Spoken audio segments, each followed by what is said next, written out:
I was gonna do this whole like musical intro going down like my Wayne playlist that I actually curate as I listen to it. I'm not one of you DJs who does the pre-playlist now, man. I fill out the vibes, and that's how I DJ in here. But what's happening, who's? But last night I came to this realization.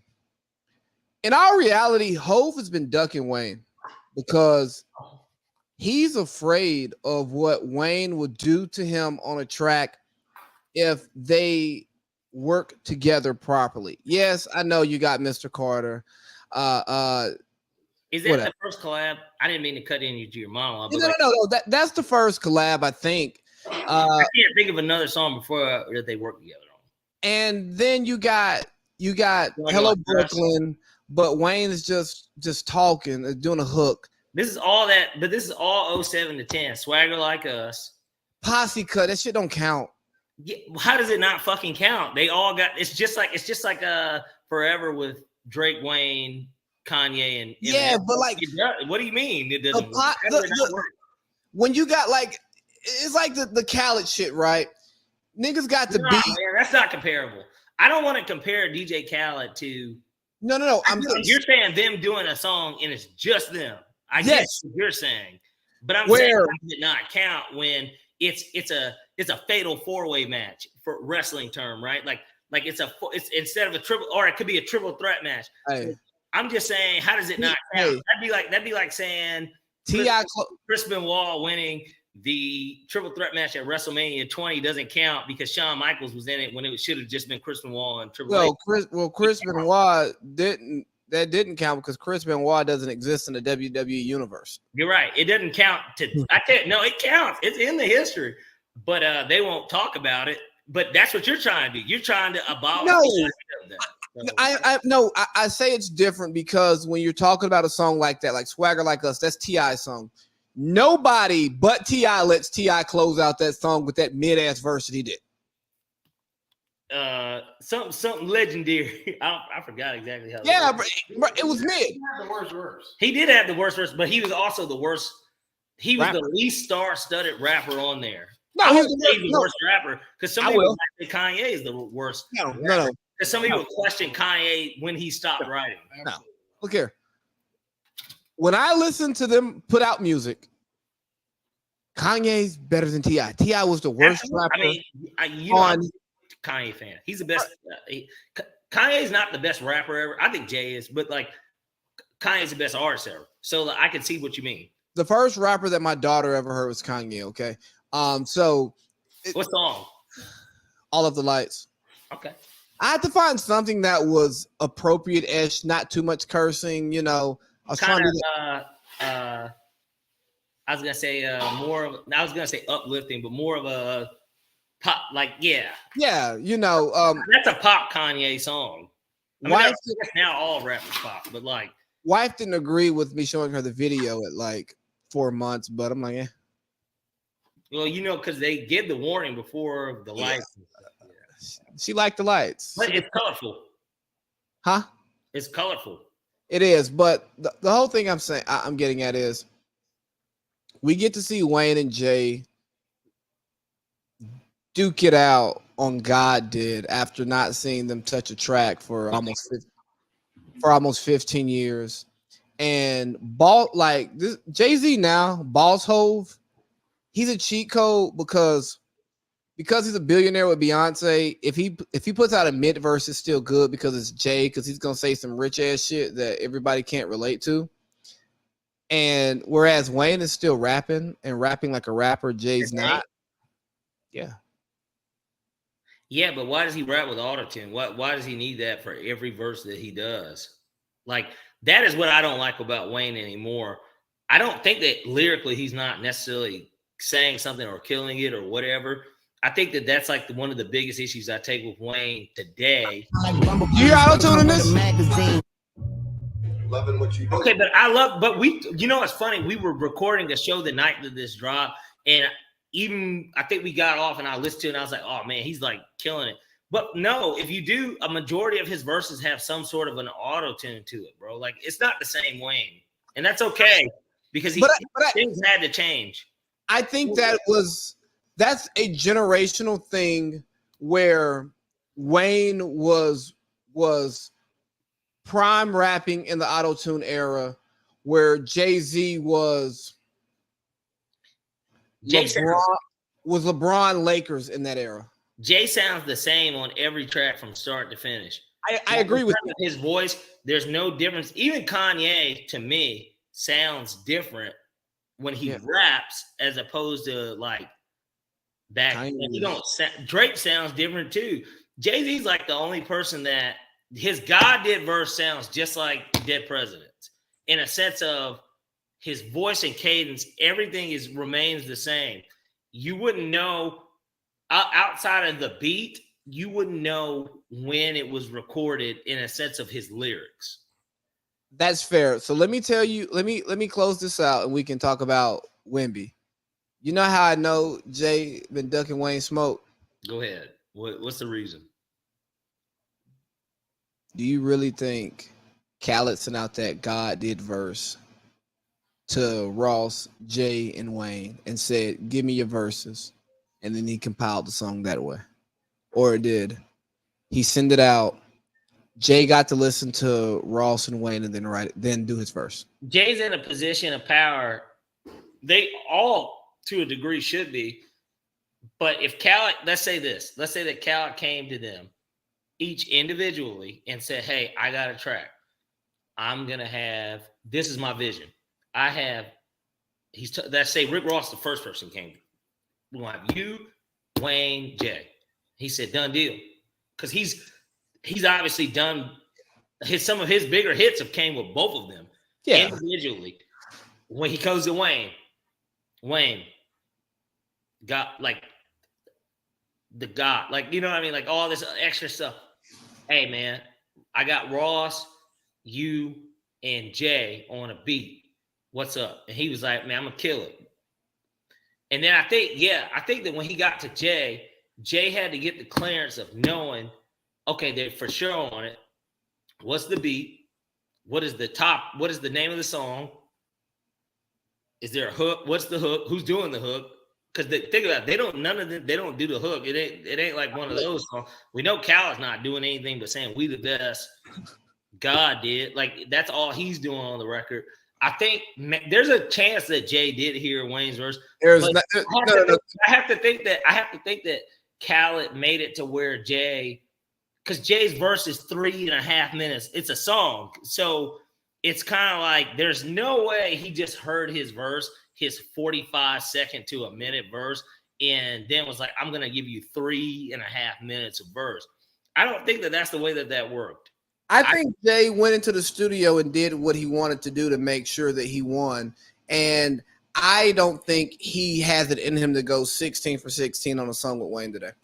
But do you think that is he different just because he has he's a billionaire, so business wise, because he is so different from them? Because they're businessmen too. Both of them are businessmen too. Like Wayne has his sports agency just like Jay-Z. It's not popular. Well, yeah. Because Jay is a billionaire, he gets a pass for a lot of stuff that nobody else gets a pass for.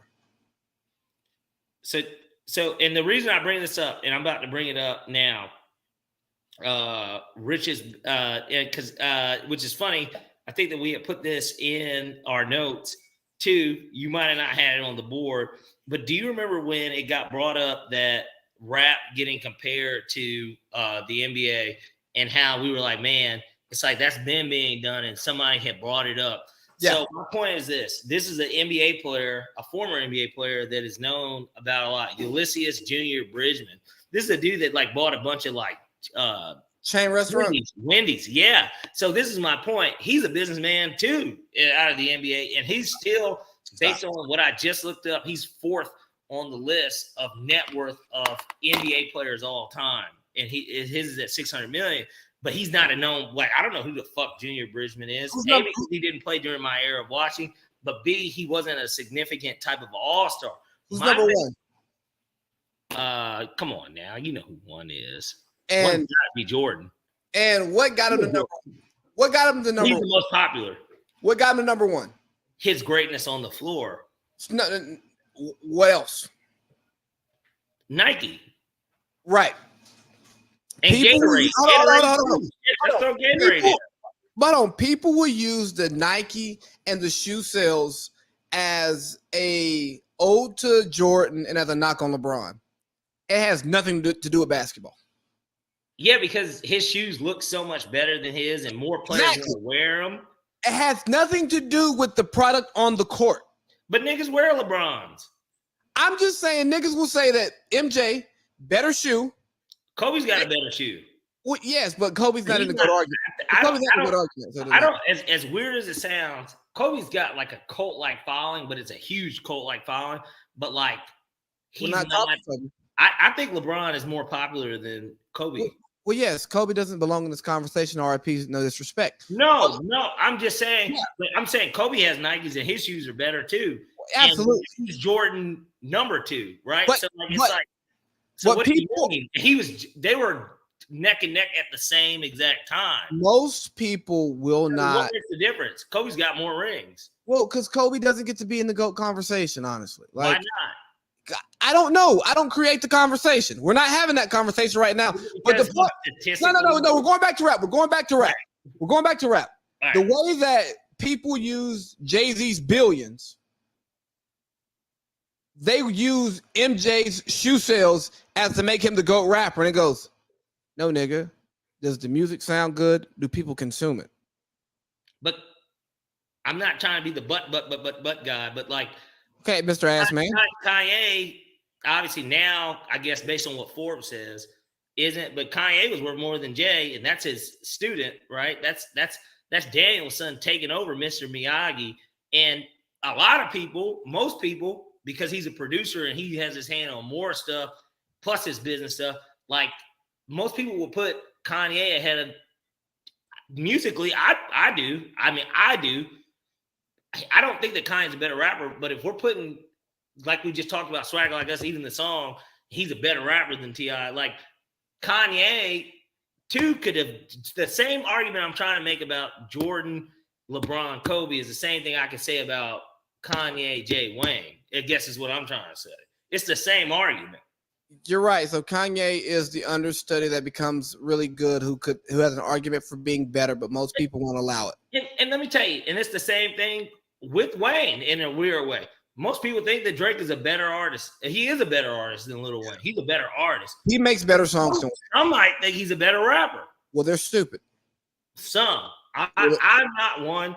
I think it's fucking close. I think it's closer between him, Wayne, and Drake than it is between Kanye and Jay. How about that? I think it's closer. It is closer.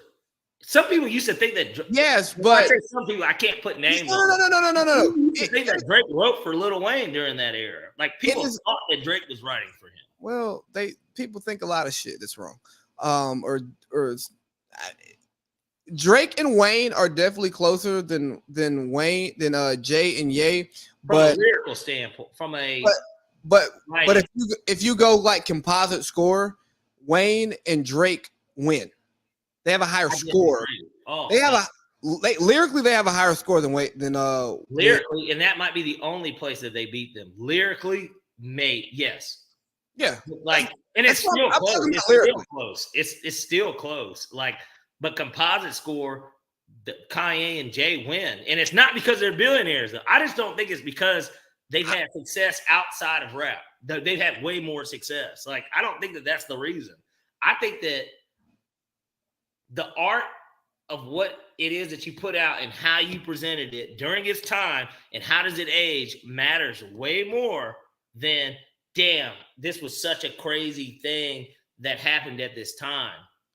But like, that 808s of Heartbreak didn't get that praise when it came out for Kanye. And I think it's the same thing because we are talking rap. But even if we look at basketball, it sucks that Kobe had to die. But like, I think that Kobe's greatness was already looked at in a very fond way.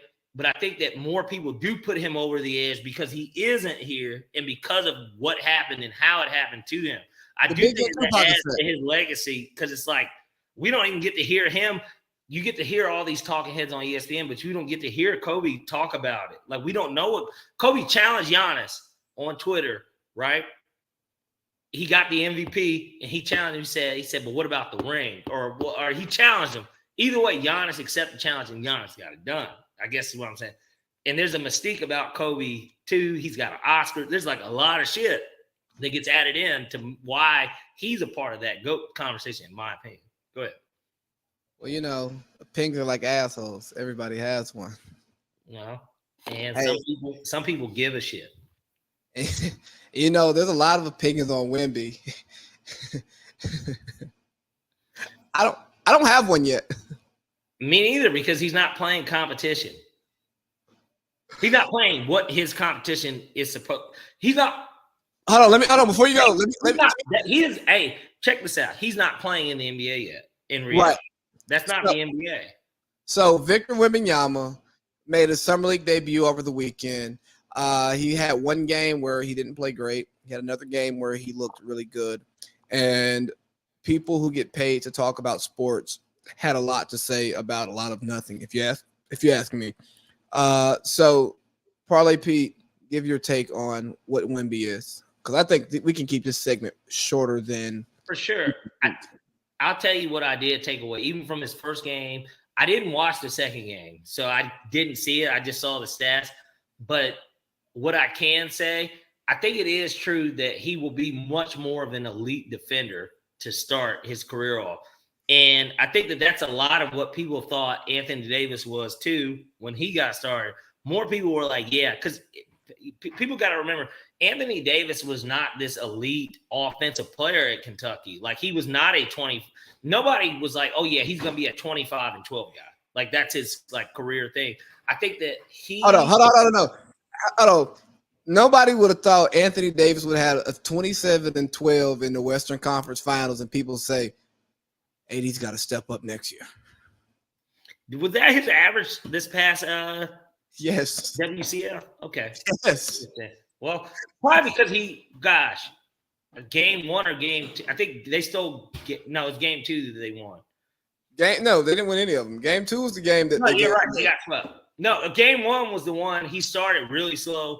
He still ended up with like 40 points in that game. But like, okay, point being, what I'm saying is that Anthony Davis was not this offensive powerhouse in college. And a lot of people thought, well, defensively, he's going to translate immediately, which he is. He's one of the better interior defenders in the league, when healthy, of course.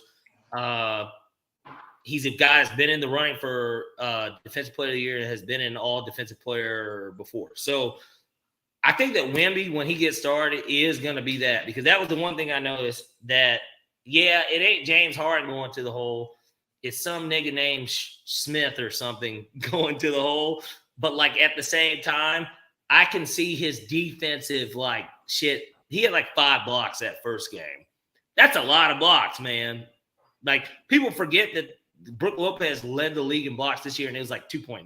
So, 3 blocks a game. I think that, and granted, he's 7'4". It's like he kind of should be swatting a lot of stuff. But the fact that he can already, I think, do that is going to be great. Remember, it's a perimeter game, so he's not getting bodied by Shaq down low. That's not what's happening down low. And he's long enough to where when long shots are being taken, it can get tipped, and he can tip it to his other long hand because he's got like an 8-foot wingspan. So I think that defensively, he's going to kind of settle in very early in the league. I think that he already got dunked on. We got to see that.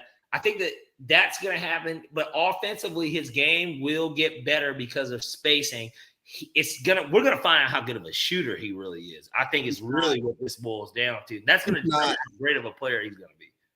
Yeah, so my Wemby takeaways are he's going to be a great off-ball rim protector day one.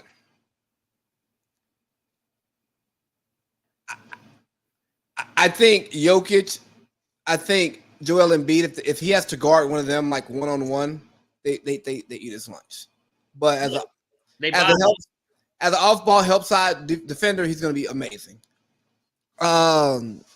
Yeah, but basically, somebody gets blown past, and Fred VanVleet, Rockets are playing Spurs.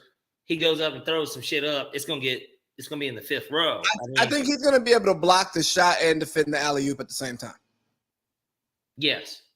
I think that his feel for the game is amazing. He's a really good high post passer. That's another thing I think that might be underrated about him is that, but I mean, I'm not trying to say, oh, he's a Euro player, but like he's following in the mold and footsteps of those Euro players. Dirk's about the only one that I can't say, oh, he was a great passer. Most of the Euro players that were bigger than are great passers. I don't think Luke is a great passer. But he's not a bigger. He is big. He's not the bigs. Okay, the bigs. Yeah. So like he has all the bigs pass well. All of them. They all did. I saw that. He showed his flashes in offense. His little like fake ass KD ISO game. Not it. It's not happening, bro. You're too high, and you're too weak. But don't you think he could have a healthy median between him and Giannis? Giannis and KD have that healthy median because Giannis doesn't really have that either. But like Giannis is bigger now too than when he came into the league. So like it makes it different for Giannis today. But can he not? KD didn't really get that much bigger. He's more ripped, but like he's not bigger. He's cut, but like he's not bigger. So maybe he has 5. He can get a healthy median in between to where he's way more respectable on the three. Because his second game. Well, hold on. I'm not talking about the shot yet. I'm only talking about the ISO game. I don't think that's going to work for him. I think he's just too tall. You don't think it could be a healthy in between? No. He clearly tried it. Like in the first game, I saw going between the legs. Like he was trying to cross people up, and it's like you're not going to cross anyone up. No, and I don't think now you're not. I don't think that part of his game develops because I think his base is too high to develop the tight handle that you need to get that done. It's just too much space from hand to hand. But I think that it can. So. All right, let's look at. Let me finish breaking this goddamn game down. Oh, go. So I think that the ISO game is never going to happen. It will look good on air. I just don't think it will look good against an actual defender because he's fucking 7'5". Him playing out of the post is going to work because he's going to get trash points and his arms, the go-go gadget arms. If you catch the ball at 6 feet, you'll be able to like just turn around and baby hook, and your baby hook is going to be a sky hook. His shot looks good, but it doesn't go in yet. And if you look at his numbers, his 3-point percentage was close to Scoot. So if you say Scoot can't shoot, Wemby can't shoot either. He is a good free throw shooter. Yes. And lastly, I'm not saying he has to gain weight, but he has to get stronger because he got bullied in the summer league. I think he will naturally get the muscle. His team is saying now we can discuss it, right? Because he's 18 or 19. 19, I think. So he's going to naturally gain muscle. Yes. In my opinion, because he won't fill out for another 6 years completely. His agent is saying that they're not in no rush to put weight on him and commit to lifting weights. They're going to just continue working on the skill game. If it works, it works, you know. Well, he's certainly in the right place for it. I think, and that's like I think that was the big celebration on his end and everybody's end. And Pop renewing for 5 more years, I think solidifies that he wants to go out a winner, as opposed to kind of what's been going on there. And that is the plan. Like the plan is that he will finish that contract, but within that contract, we're going to get a Wemby from, because I'm assuming he had at least 1 year left. So 6 years at least of Pop with him. That is, from our generation. I mean, obviously Phil, of course, but Phil just had so much goddamn talent every time.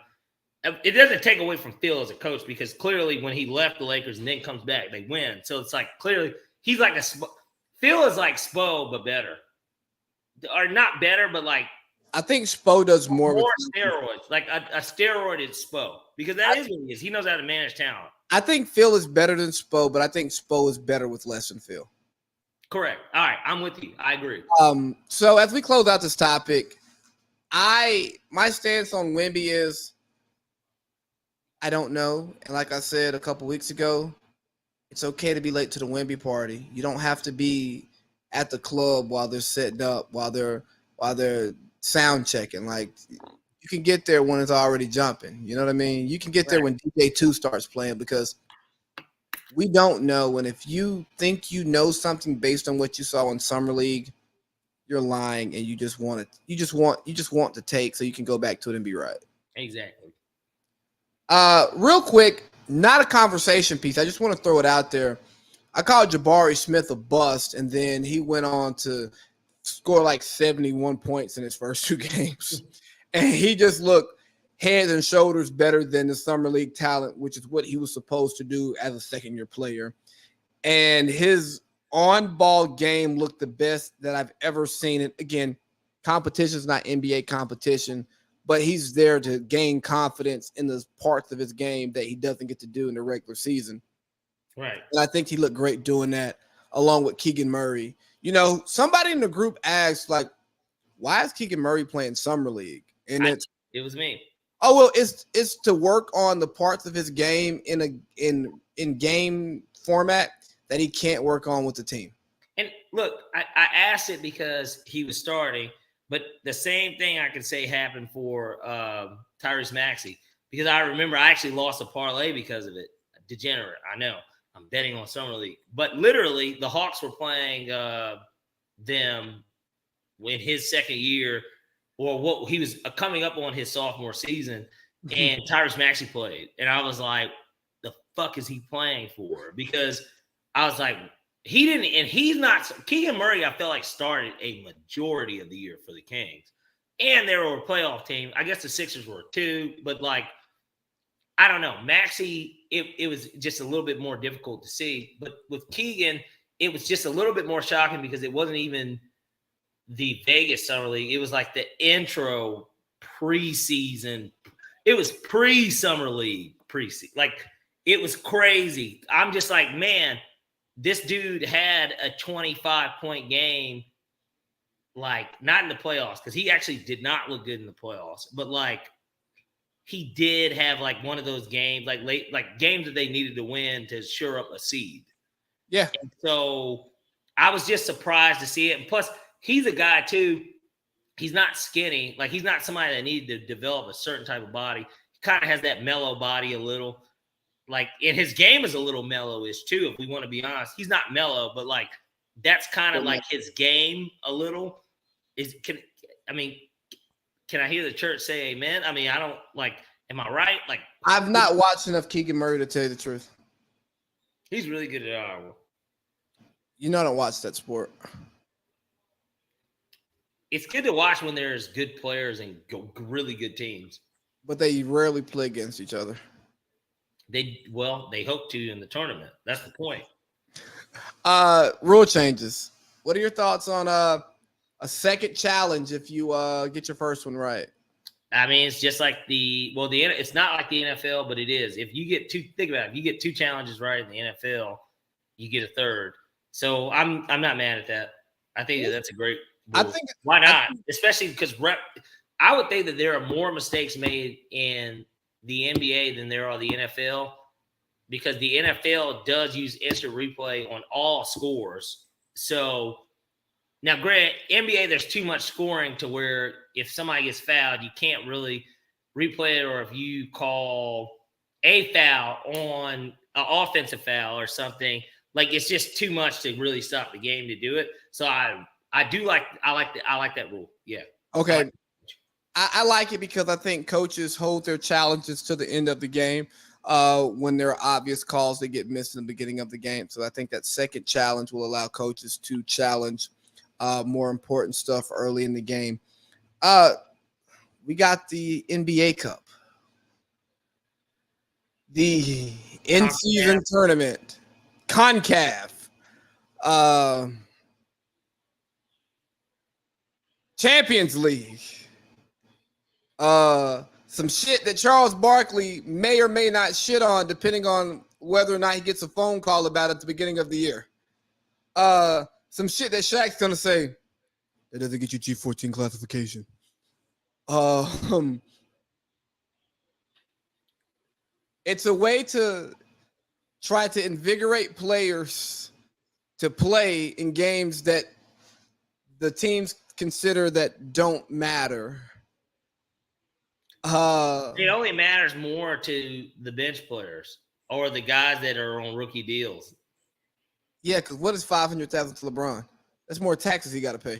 Harden, anyone. It's nothing. So it's for them. I don't know what the payout is because they only said the players. I don't know what the coaches get. Like, I don't know. Like, so I think that there is incentive, of course, more for. And if LeBron cares about his teammates the way that everybody thinks, and I'm not just singling him out, like all of them, if they care about their teammates that aren't really making money, then it will matter, of course. A guy on a rookie deal that's making $1 million, $1.5 million, that 500K is huge for them. Even the first round picks that might be making 4, 5, 6, whatever that number is for the first pick, it will matter. That's another 500K. That is a big deal. They're already all rich, but like it is a big deal. No, 500K matters to people on lower end contracts, but if I'm making $40 million a year or $50 million a year, I don't give a fuck about $500,000 for games that don't really matter about anything. It's not, because it's brand new. It's not going to be respected by the NBA, the old heads in the NBA. Like that championship, if they give you like a mini ring or some shit like that, you can't wear that to All-Star Weekend and think it's going to get some play. But here's what I like about what Adam Silver's doing. Adam Silver is taking the international soccer model and bringing it to basketball, because they're similar sports in the sense that they're driven by superstars, but one is actually popular and one isn't as popular as we'd like for it to be, right? Like the NBA, the Pro Bowl gets better ratings than but why wouldn't you make it even more interesting than that and do it similar to soccer and have it to where there are CONCACAF leagues where the MLS teams will play the teams in the Premier League? Well, what the fuck? Why? I get it. It's the first year, but why not bring over the teams that are playing? Why not get Real Madrid to come over and we set up? If we're going to really do it, set it. And I know that logistically that is a lot more to ask for teams from Europe to come over here, but we can get the Australian League. We can get the China League that's got former NBA players in it. Why not set it up that way? And I get it. You want it to parallel with the regular season, but like, there are so many questions. Why not set it up that way? Because they suck. So nobody want to watch. But there's a bad team in. Hey, hold on. We've seen preseason games where the Phoenix Suns got blown out by somebody, and Devin Booker and them did play, and they played like 26 minutes. And they didn't play. They play. Man, well, fuck. And you know what? You know how there are certain Falcons games where our day starts at about 12 o'clock and we barely even pregame because the night went late and niggas didn't want to wake up in the morning?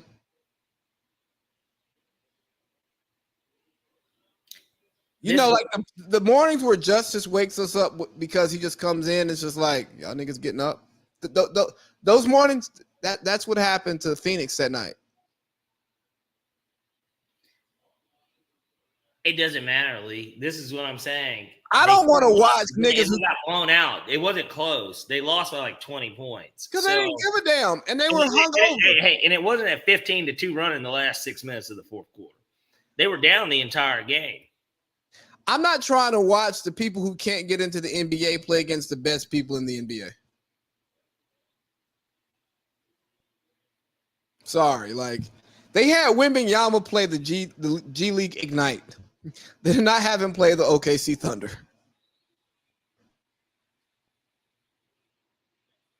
Look, man, this is all I'm saying. Why not spice it up? I don't like the idea of mixing up basically the East and Western Conference. And travel-wise, I get it. but it's kind of one of those things where, well, gosh, we have not gotten Group A being Hawks, Lakers, Bulls, Memphis, and OKC, or I don't know. Why couldn't we mix it up that way instead? Why is it just the Eastern Conference on one side, West on the other? Like, there's so much more left that could have been done. I don't think they want to change the schedule too much and TV games and all that other bullshit, because it's not like the group stages are just regular games that are already on the schedule. You know what I'm starting to think about Adam Silver? He is a disenfranchised commissioner. I think he has ideas, some of them good. He has a brain trust that he relies on, and he doesn't take into consideration like the other stuff, you know, because the idea of this is getting the players to play. Okay, you can't get postseason awards without playing 65 games. I just don't think shit like this would be happening. There wouldn't be a need for this under David Stern. And I think that Silver needs to find a way, whether it's colluding with the owners in the next CBA, which would be a while from now, to get towards less guaranteed contracts, less protection, start to weaken these agents who really don't. Dog, the agents don't have as much power as people try to make it out to be. I think the GMs act afraid of the agents because they're trying to protect their jobs. But let's be real. You're my agent. This team pissed you off with another client, but they offer me the biggest contract and I got a good tax situation. And you say, hey, man, I don't know if we want to go there. You know, they don't treat their players as I'm like, how much they offer? What's going to be my role? You know, I don't even got to ask you what's my role. I'm going to talk to the coach. So what's my role? All right. Yeah. Yeah, man, the team you're trying to get me to, they're offering $5 million less over 4 years. That's $20 million. How you going to make up that $20 million? On to Utah, man. I can fly him in. That's what Zion did in New Orleans. No biggie. Oh, Zion? Did you see his piece on Gilbert Arenas' podcast, like the short clip of him just talking with him? It was pretty good. It was like 11 minutes of him actually coming, like at Summer League, sitting on the set with him. And he pretty much just said, dog, I'm young, I'm rich, I want to hoop. So he gave us the answer we wanted to hear. Yeah, he was like, bro, I just wasn't disciplined like I'm supposed to be. You know, like I was eating. I got caught up with a groupie. He was talking about him not being on the court. He was not talking about his personal life, but well, I think both go hand in hand. I was about to say the answers are the same. I was young and rich and having fun. So we don't care about this NBA Cup, do we?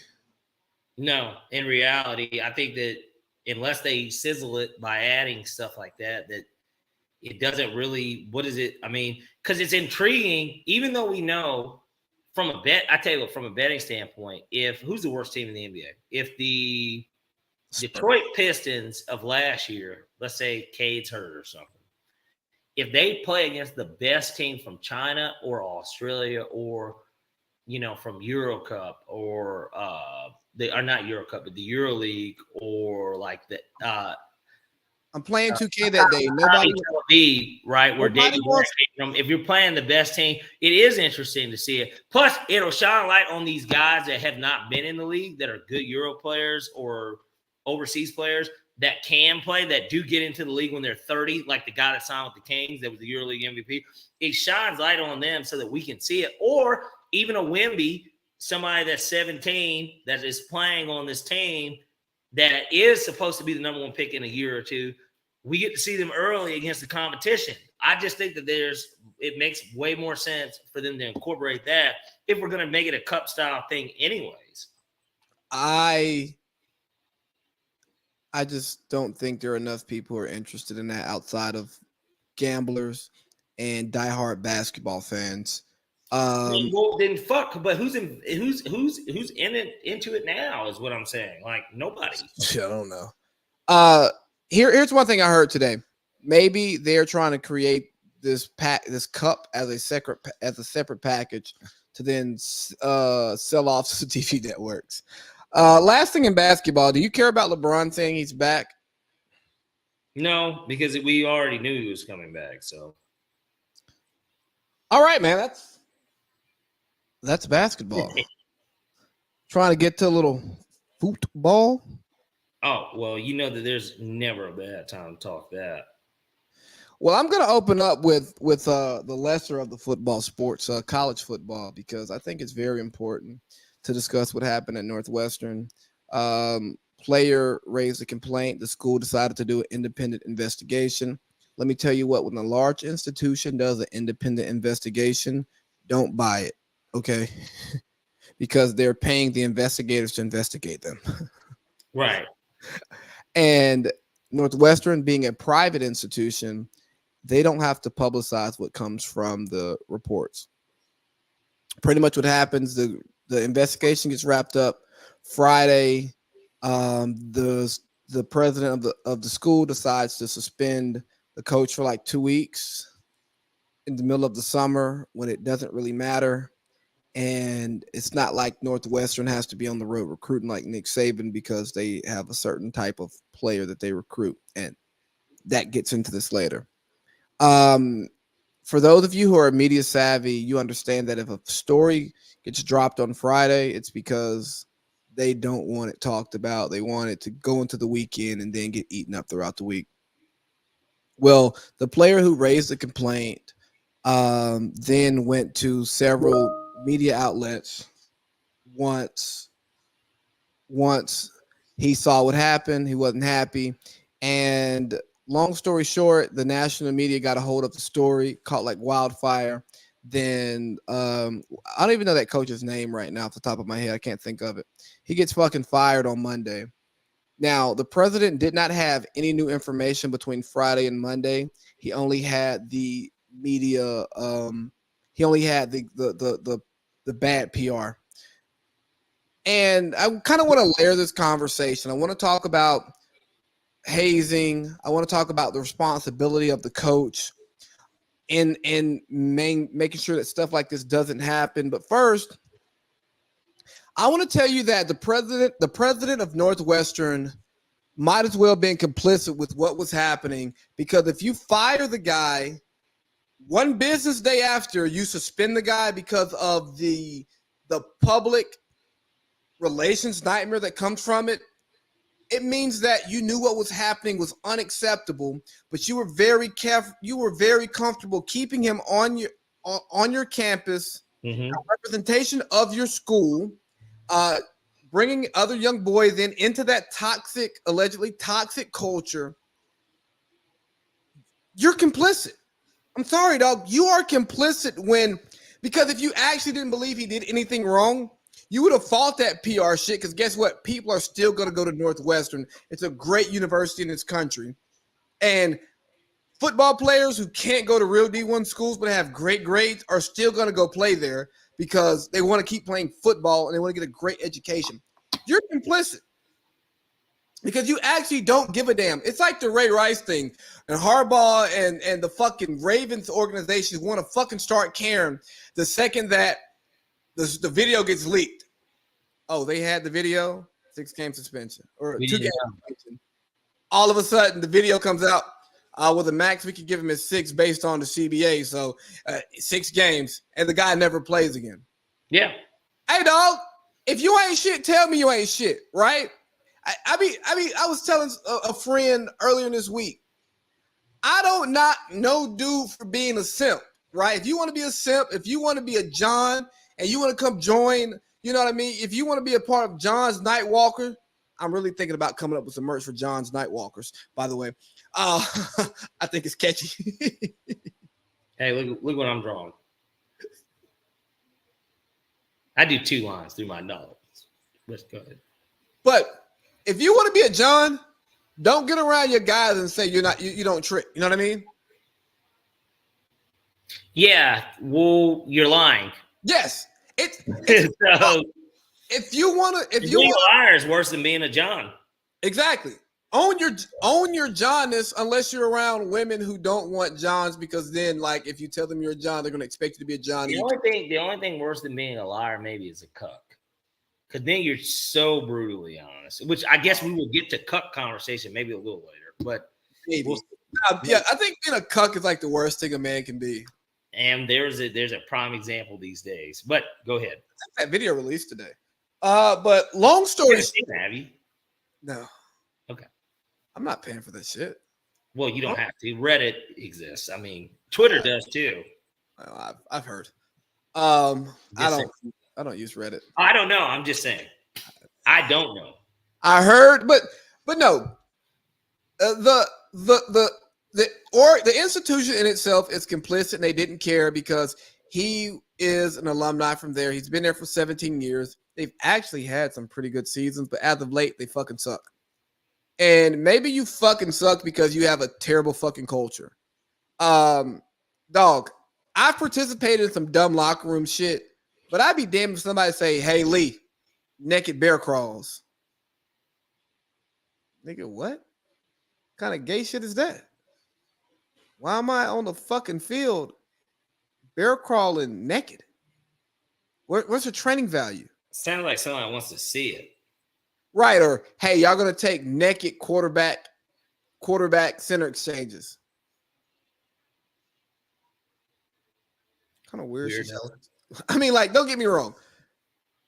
I've been in the locker room where guys do questionable stuff, and it's locker room culture. It is. There is a part of locker room culture that it's just weird shit happens in there, and it is what it is. But the point is to keep it in the locker room, and everybody has to be on board with it, and it has to be fun. And did you hear about the Northwestern way? No. Well, what is that? Pretty much, you couldn't be a nigga with dreads on their team. You had to have a certain image, but the white kids could have long hair. So there are some alleged Northwestern. There's somebody that was a corner that just got drafted in the top 10 out of there. So there are apparently some alleged racial overtones to some of the stuff that was happening there. Oh, man, that's shocking. a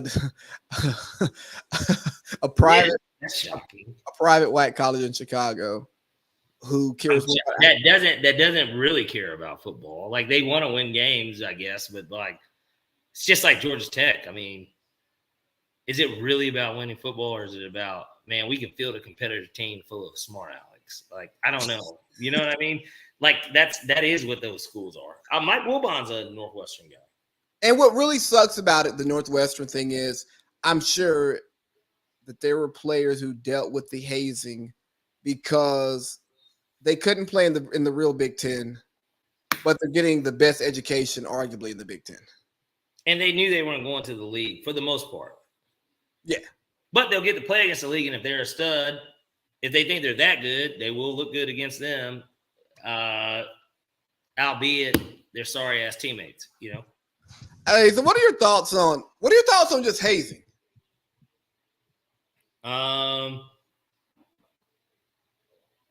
I've never been a part of an organization that does it because I'm not a frat member. I've been a part of teams, of course, and in our teams, there wasn't really hazing. It was more like freshmen, like there was certain stuff they'd have to do, but it was never anything to where you're doing naked bear crawl. Like, it wasn't anything like that. So it was just kind of like, I think when I hear hazing, I think of extreme. Teasing and messing around with her, those are different definitions from hazing, in my opinion. So, like, I don't support hazing. I don't think that it's necessary. And I understand that everybody has to go through it to be a part of this.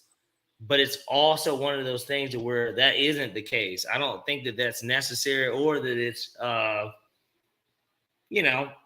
right to do, depending on, because at that point, if you say everybody has to go through it, everybody before you can change up the rules. It's like what's the name of that game where you whisper to somebody? Oh, telephone. it's like that. Anyone can just change it up by the time it gets to you. So I don't like the idea of hazing. I So, think that having rituals and things that you go through that aren't necessarily things you yo, want to do, I think that that's NSO. more than fine when it comes to an organization. But I don't think that it's fine to do it to haze. No, I don't. I don't support that because that's just picking on people.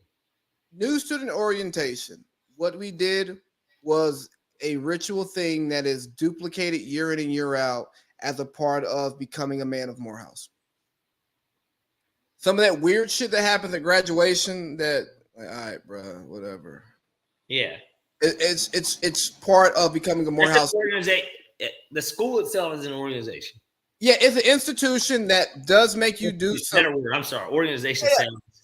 it makes you do some weird shit that really has nothing to do with the education that you receive, but it is personal to the institution that everybody who comes through the institution has to do. Like you really can't work your way out of not You going can't through walk out of it. More importantly, everybody's gonna be like, "We respect your feelings," but now you're just being a bitch. right. Whereas But I've never seen anyone walk out of it. Even the most little delicate, you know, feminine type men just like do bro. that. I didn't, I tell you what, the year I did it, I didn't see it. I haven't been back to be a part of it, but I'll never go back unless I have a son me there. neither. Well, even I live down the street and I won't do it. So, like, you know, I got my brothers back. I got the fuck out of it, nigga. Weird ass shit, nigga. I don't even know you. all right. Nigga, you might be. Like niggas just doing all this yelling and chanting. But yeah, that stuff was cool because Nobody's up. No- In my house. nobody is intentionally getting hurt. Now, there's some people Right, probably and there's that too. Nobody's There's getting nigga- hurt during there's this. some people pass out. Yeah, dog. Like, hey, you should have drank water, dog. It's Georgia in August. But that's just like that can happen. It's accidental. But here, I'll look at it like this. When we were in high school, in early years of us being in college, hazing was socially acceptable. Mhm. It was an acceptable norm by the society. Today, it's not. And I'm not saying that I was a part of organizations that did that because I wasn't in post college. I mean, post high school. I didn't know fucking. But once society says hazing is no longer okay, you can't do it anymore. And if you are allowing that to happen, then you are the problem. I'm not going to be mad at, let me see. I first got introduced to hazing in the 6th grade in middle school. All through high school, it was a thing. I'm not, and granted, I didn't do anything in college centered around hazing. Not really. I'm not going to be mad at people whose frontal lobe hasn't fully developed to like not see how stupid hazing is prior to society making the shift, right? Yeah.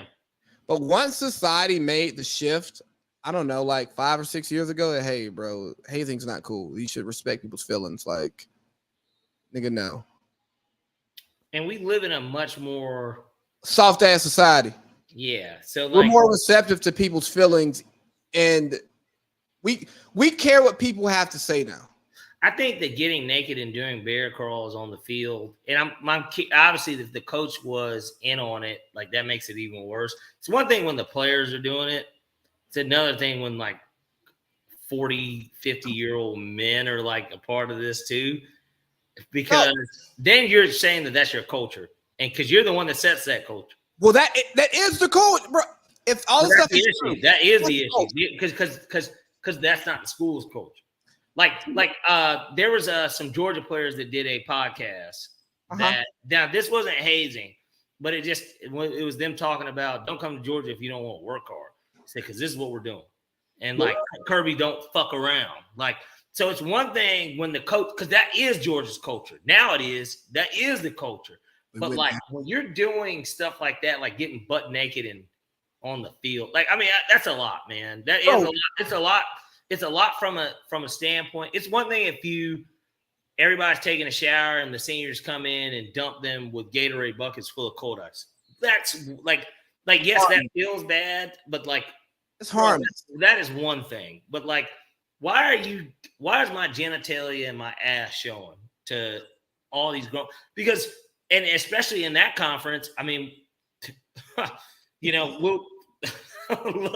hey, I'm just saying, it's almost like it's a Midwest thing or something. Midwest, Penn State's not.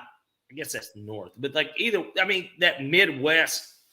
I tell you, the Midwest swing, y'all. Obscure north, because Penn State is not Philadelphia or Pittsburgh, even though Pittsburgh's kind of bumblefuck. Pittsburgh's nice as hell, but like Happy Valley, it's like obscure. It's obscure. It's country north, like so.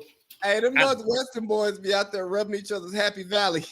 Well, and those are the guys running the show. Like they run the county.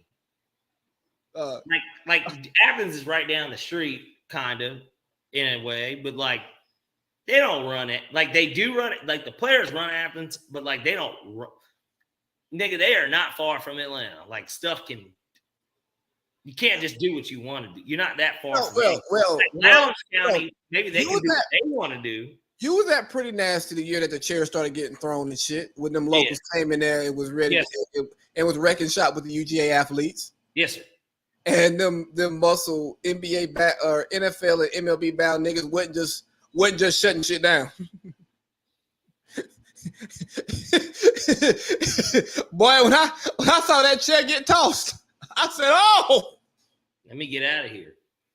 Yeah, I was trying to save this damsel in distress. Captain Save a Ho. My goodness. Hey man, we grown, we learn, then we get married. But long story short, man, hazing's not cool, especially now. When you know better, you should do better. Aaron Rodgers is on Hard Knocks. That's a hard knock to start his Jets career, huh? It's interesting because he's like one of those weird players that obviously is a weird player, but then like he's also like one of the most, if not of this era, outside of Brady, he's the most accomplished. I mean, he's got one less Super Bowl than Peyton Manning, but he's got 4 MVPs himself. Well, Peyton's got 5. But point being, this era of player, he still came after Peyton and Tom. So he's the OG after them because they're both gone. Yeah. And did he take it or they gave it away? I don't know. But basically, he took Brett Favre's spot too, who held all the records. He's a unique player. He played in Green Bay. He is a champion. And it's his first year in the largest city in the United States, and it's the media capital of the world. So it's just kind of interesting because I guess we'll get to see it. And he's got young bucks. Like all them niggas are young. His coach is not a solidified coach. He's a guy that has never been a head coach that has coached a playoff. So it is an interesting dynamic, and it's the Jets. The organization itself is just, I think, behind maybe. Nigga. Yeah. You ain't no J fan, man. You did all that caping for me. Ain't no J fan. Empire State. Home of the World Trade. You guys gonna play Empire State of Mind? Come on, stop it. I like real hip hop. I'm not here for these pop hits. I'm not trying to listen to Alicia Keys sing. Killer Cam, Young Hov is definitely in the building. I like Dipset. Brooklyn. I like the real rock, not Rock Nation. Rockefeller. Where they dash that, goddammit? I'm a BK brawler, Marcy Projects, hallway orderer, pure coke. Okay, I'm done here. That nigga got dizzy on this shit, by the way. Everybody loves a little Hove, but either way, before I was interrupted by Jay-Z, and Cockefeller Records, as Nas likes to call him. You're fired. Hove did. My bad, I'm rusty with the drops. Oh my goodness. We didn't even drop a Falcon one yet, but we'll get to that because I'll make a reference to something. But either way, I think that hell, actually, you know what? I'll make the reference now because it's very easy to do it. Obviously, the Falcons were on Hard Knocks once, but go ahead, drop it. Yeah, you got to drop it now because I don't have much to say about that Hard Knocks. I just said that we were on it at one point. We are all here to do what Falcons do. Look at that. Do you think Desmond Ridder gets that over 2,600? I'm going to get back to Aaron Rodgers, but do you think he does get it? It was an interesting thing to get put in the group today, so I'm just. Oh, I think he fucking sucks. It's weird. I did the numbers on it. I took out the outlier. I literally took out the Tampa game because I was like, man, he didn't play against stars. And his average was 161. 160 times 17 is 3,600. 2,600, you mean?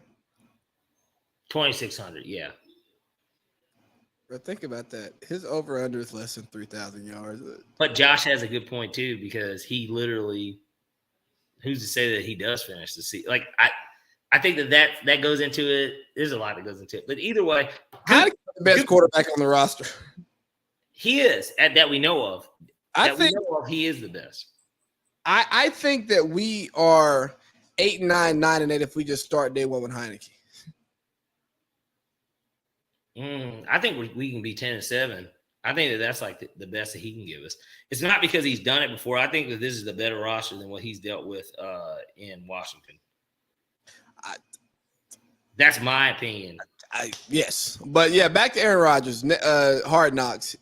They're pissed. They don't want to be on fucking Hard Knocks. Get over it. Sauce will love the camera. Hey, you see Sauce and love the camera. You see Sauce and Asante Samuel going at it? And Darrell Revis? Who, Sauce? Asante Darrell Revis on Twitter? Yeah, I saw it. They Asante Samuel brought up his interceptions. Obviously, he's a champion. He's made the Pro Bowls himself. Of course, Revis was more revered during the era. They were in the same division, obviously, at one point. But and of course, you know, speaking of Falcons, I mean, that was a big get for us at the time. And I think Asante Samuel was 29 or 30. Like, we got him on the more of the back end, but he was still very serviceable his first 3 years. Like, he was good. You know, Chris Houston, guys like that didn't show out for us. That's who didn't show up for us. But Asante Samuel was a reliable one at the beginning of Matt Ryan's career. I think that Asante Samuel is pretty much expressing what is happening to him. Yeah, he played for the Pats. He played for the Eagles. He played for the Birds. He was a interception, take it to the house guy. He was. More of a gambler. But he was never in a market that elevates your character, especially at cornerback, right? Mm-hmm. And I don't think he got into this, but his risky style of play. The guys on NFL Zone, you know, remember like Gillette NFL Zone with Jaws and fucking Merrill Hodge or whatever that shit was? Yeah. They're not gonna highlight you in the most positive way because that's not the way you're supposed to play the game, you know? Right.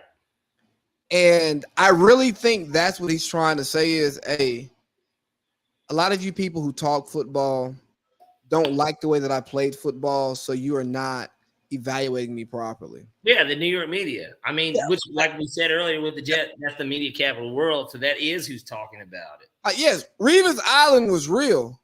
Hey, you saw Mina Kimes was pregnant, by the way. I know she's Seattle, but you know. Yeah, you know. I tell you, I'm a fan.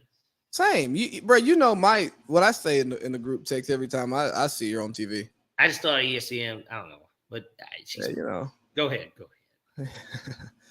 But now, do I think that Asante Samuel's a better cornerback than Darrell Revis? No.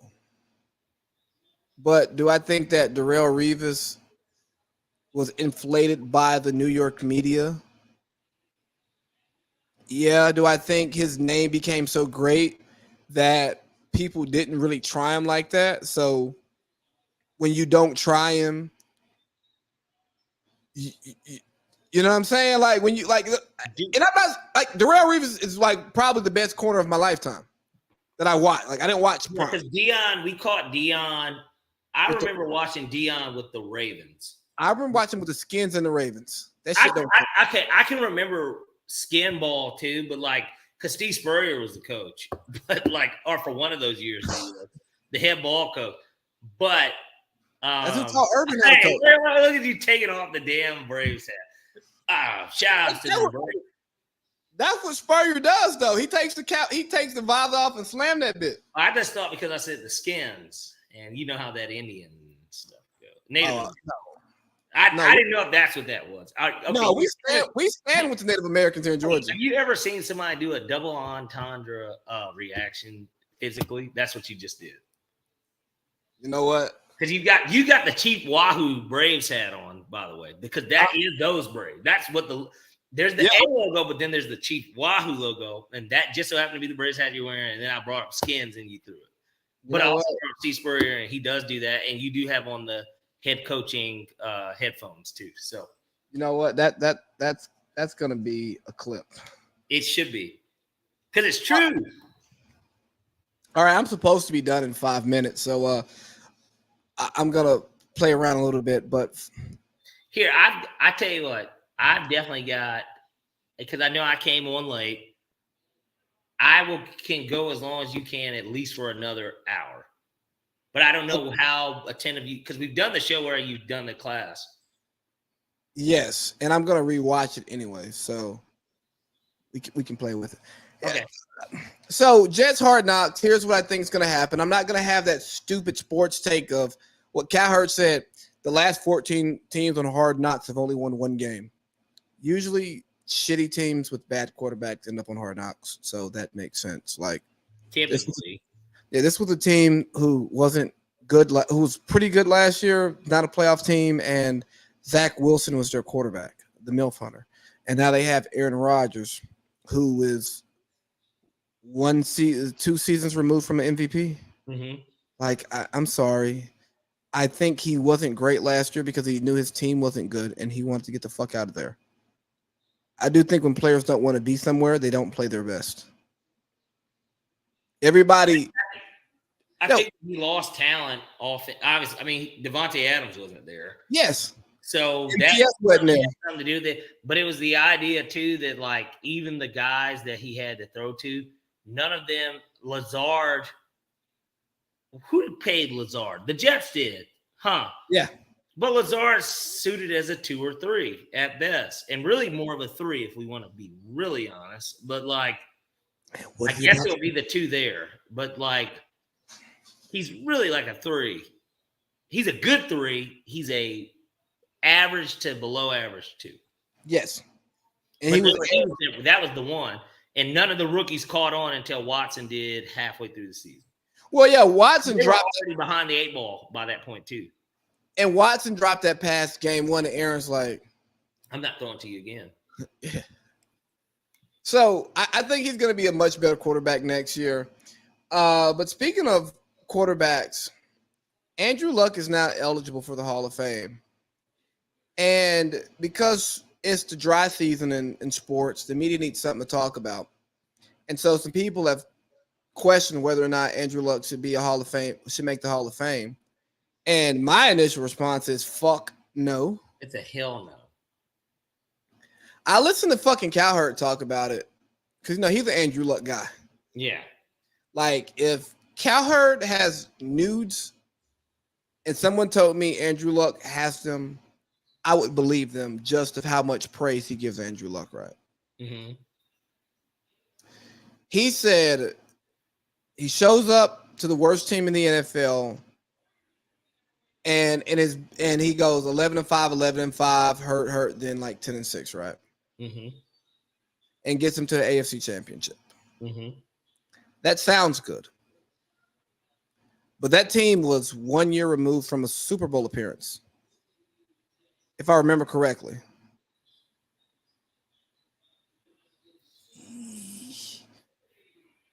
No. AFC Championship. AFC Championship, yeah, but like a 14-2, 13-3 type season under. I think they were 11-5, but they were the 3 who did they beat to get to play Brady? They didn't take out the Broncos. Might have been like the Steelers. Honestly, I don't remember. Maybe it was the Chargers. It was like the Chargers. I promise you, it was probably them because they played that first game. Was if that's not the same? No, that was Andrew Luck's first year. Was Kansas City, where they came back in that game. That was the first round, though. I don't think that was that season, but either way, they got to the AFC Championship game, and they got blown out. It was the Deflategate game, right? Mm-hmm. Outside of that, what has Luck done? I mean, statistically, he was great, but I mean, if you want to be technical from a franchise standpoint, he is third. You're right. 2010, they went 10-6. Okay, it was Tennessee. It wasn't even 11-5. See, I Yeah, get they go 10-6 under Caldwell. Who they beat in the playoffs to get to the AFC Championship game? Let's see, that was 2010. They got beat, 2010. They got beat game 1. I don't know. The game it was 11 or 12. But he yeah, threw like 40 touchdowns that year. He had a great year, but well, hold on.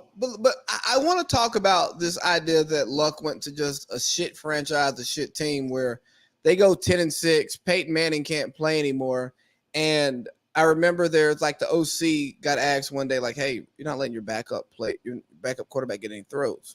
He goes, "Well, if Peyton Manning isn't playing quarterback, then we're fucked, and we don't practice for fucked." Like, if this guy has to play, we're done. Him practicing doesn't do anything for us, right? So that was a good roster. They tanked because they're like, we don't know if Peyton's ever going to play again. And Curtis Painter.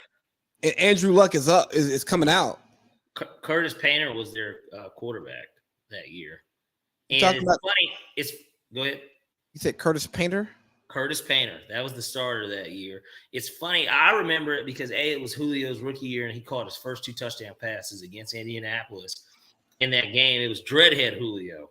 So, but he caught like 2 long. He had a Randy Moss type game. It was like 3 catches, 105 yards, 2 touchdowns. So Julio before QC.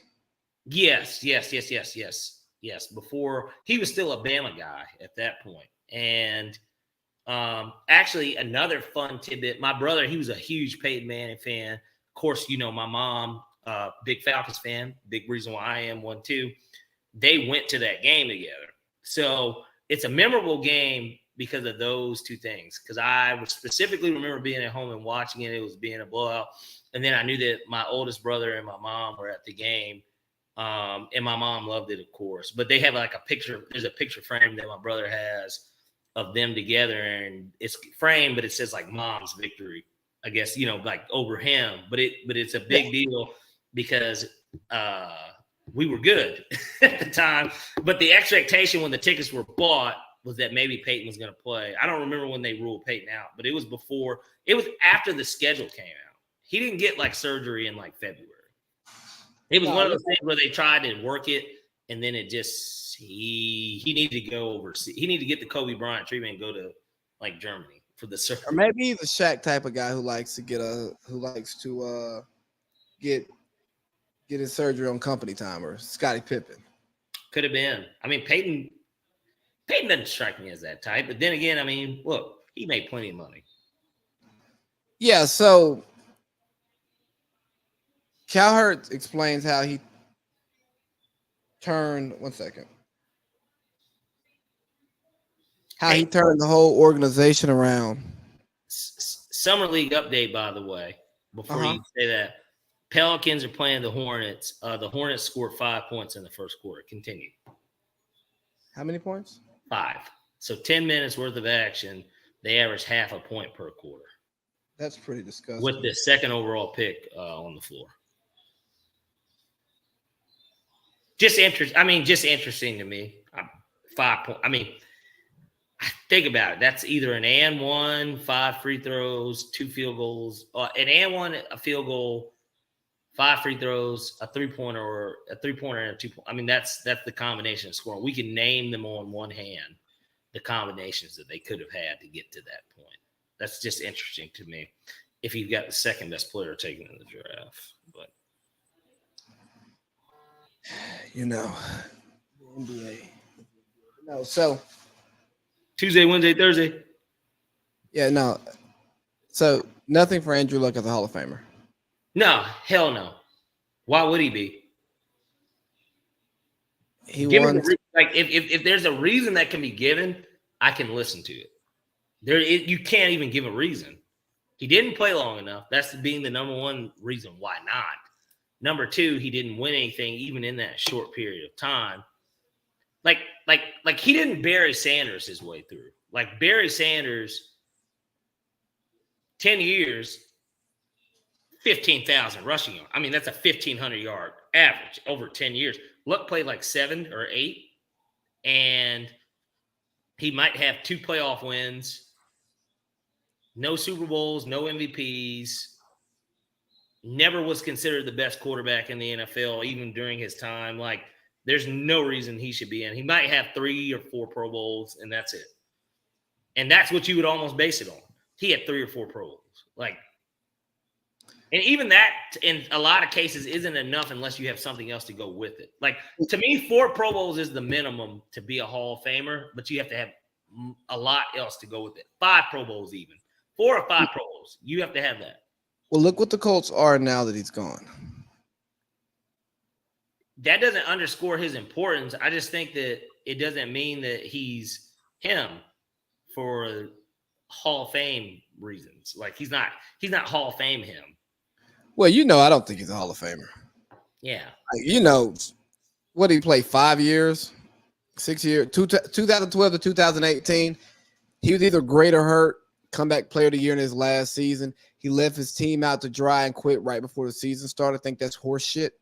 I mean, look, I don't know how long nobody can be mad if somebody quits at a certain point. Like, that'd be like being upset that somebody comes back at a certain point. You know what? You can quit whenever you want to. But if I am looking at your legacy and we're talking about a Hall of Famer, I can say that, hey, dude, you probably should have quit before and worked your way back up. Thinking about this. Yeah, like, bro, just take the season off, work your way back, and then maybe you come back. You know what I mean? But he did have 4 Pro Bowls, 2012 to 14 and 2018. He led the league in passing in 14. He didn't make All Pro. So think about it. No All Pros, 4 Pro I'm done. Dog, you cannot, I don't care what era you come in. You cannot, in my opinion, be a Hall of Famer if you never make All Pro.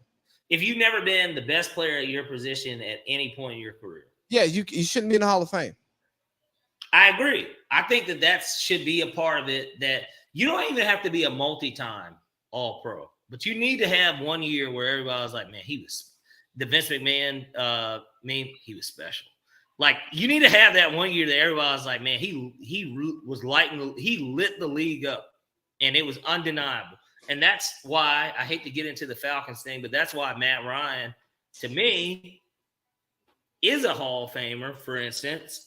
Because I know that we're kind of going off that list even a little bit too, that we had in the group there. And I agree with all the locks that they had put up, but those were retired and non-active players. Matt Ryan is still technically active, and so there's another player that wasn't on that list. Who is it? That should be, because they're technically retired too. I'm pulling up the list right now if you give me a second. Mm-hmm. All right, so go ahead. No, hold on. This isn't the quarterback. Did I not save the quarterbacks list with you? No, we have the list that I think ESPN. No, I want to say it's a 33rd team. It could have been them, yeah. It's right there. It's not too far along the list. No, I'm gonna find it. I don't consume much ESPN. Golly, why are y'all posting so much 33rd team? When did we? Here we go. No, that's MVP. Who? Oh, Hall of Fame chances. These are just random players. I thought wasn't there a quarterback? Right here. It's right here. Send it to me. These were the locks. It is, bro. It's in between our chat. Oh, is it? Oh, me and you? Yes, it's like the Oh, third. Peppers, Gates, Suggs, Vinatieri, Kuechly, Fitzgerald, Breeze, Gore, Peterson, Roethlisberger, Gronk, Brady, Watt. All those are locks. Is there anyone on that I ran through that you even had to think twice about? no. At first, I'll be honest with you, Kuechly was the one that I looked at and I was like, how? And then I looked at his numbers and I was like, oh, shit. Kuechly's a 7-time All-Pro. I'm like, he's a bona fide Hall of Famer. Like, I didn't realize that Luke Kuechly was really good. Did you realize that Luke Kuechly was a 7-time All-Pro in 8 seasons? I didn't know it was that high, but I knew that he was 5-time first team. I think Frank Gore is questionable. Get the fuck out of here, man. He's third in rushing. He's in there. It sucks that he's a Craig Biggio. Like that's how Craig Biggio is in baseball. Well, he's a guy that had longevity and his stats are just good because of that. But like, it doesn't matter. He was consistent his entire career. Like, but I think that there is never the best. Well, you know what? He's gonna get it. He made the all-decade team. Hey, wait, exactly. But does he have an All-Pro? I'm curious. One. All right, there we go. Even though it's the second team, there we go. At least he was considered one. There was one year that people were like, man, no, that motherfucker was turning heads. We got to throw him in. He's in, man. He's third all-time rush. You got to put him in. I'm not mad at it. Bro, I'm not mad at it. Walter Payton and Emmitt Smith. Those are the only two guys that ran for more yards than him. He's in. Put him in. Okay, so let's go with the second group. Likely. Manning, no. Fuck no, he shouldn't get in. I don't think the Super Bowls are the only reason that you're even having the conversation. Like, Eli Manning is average and had 2 good days. He had 2 amazing days, but he's fucking average. They were right when you needed him to be. But like he made 4 Pro Bowls because he's a fucking Manning. No All-Pros. 60% career completion percentage, 366 touchdowns, 244, and passer rating of 84.1. He's a no. I'm going to skip over Marshall Yanni and Marquise Pouncey unless there's an argument you can make. No, I don't care about linemen. Great offensive lineman. Phillip Rivers, maybe. He's so in the middle for me because I don't think he should. He doesn't have. See, it's the same reason why a lot of people don't want Matt in. Here's the thing: Matt's got the MVP, and so, like, to me, if there's ever been a saving grace for him, it's that. But at the same time, the Chargers have also had Dan Fouts, who I think is in, who went to the Super Bowl. Like, I mean, these are guys that played in the Super Bowl in the same franchise. I think statistically, he's the best that they've ever had. He's an 8-time Pro Bowler, and that's it. He never made an All-Pro. He has a comeback player of the year. Fuck about that. He led the league in passing once. He led the league in passing once, rating once, completion percentage once, and he was a touchdown leader. And that's look here. The first stat you look for is how many All-Pros. If you haven't made one All-Pro, how do you get to be? He was never top 2 any year of his career. How do you get to join the room of the best of the best? Now, maybe if he was a little bit older or a little bit younger, it works out for him. But you came in during you played against Favre, the best player. Brady, Big Ben. The guy you replaced is better than you. Yeah, dog. Sucks. It's unfortunate. Yeah, and you never won anything. You made one AFC Championship game, and that was with the roster that basically you inherited because they got rid of Breeze because of the neck or shoulder. And you underperformed in the playoffs. Yeah, that's what I'm saying. You probably won 2 or 3 playoff games your entire career, and one of the years you guys went 14-2. We're giving Phillips more airtime than NC State college radio does. Okay, Witten. Yes, I think he is. I don't think he's a maybe. I think he's a yes. Yeah, he's a tight end, and statistically, he was one of the best for sure. And he's a Cowboy. Yes, and he tried TV, and he sucked at it. AB. He deserves to get in and won't get in. Yeah. If T.O. had to wait 3 tries to get in, what are they going to do to him? They're gonna bring up. No, nigga, T.O. had to wait 3 years. I know. He had to wait 3 years. T.O. got in no legal There's only trouble. 2 other wide receivers that you would argue that were more surefire first ballot wide receivers. And they both got in first ballot. One being the GOAT, right? The other being, the guy that I think a lot of people, depends on which way you go, who you think's better, but played in the same era as you. But they were 1A and 1B the entire time they were in the league together. Yeah. And they both, funny enough, they both backed up. They were both wide receiver 2 for greats when they got in the league. They had similar paths. But neither of them won Super Bowls either. They both played in one. But neither won. Jerry's the only top end receiver that won Super Bowl that we care about. Who it matters with. I mean, yeah. Whitworth, we're going to ignore him. Eric Berry, no. He didn't play. He's like Bob Sanders, but a little bit more healthy.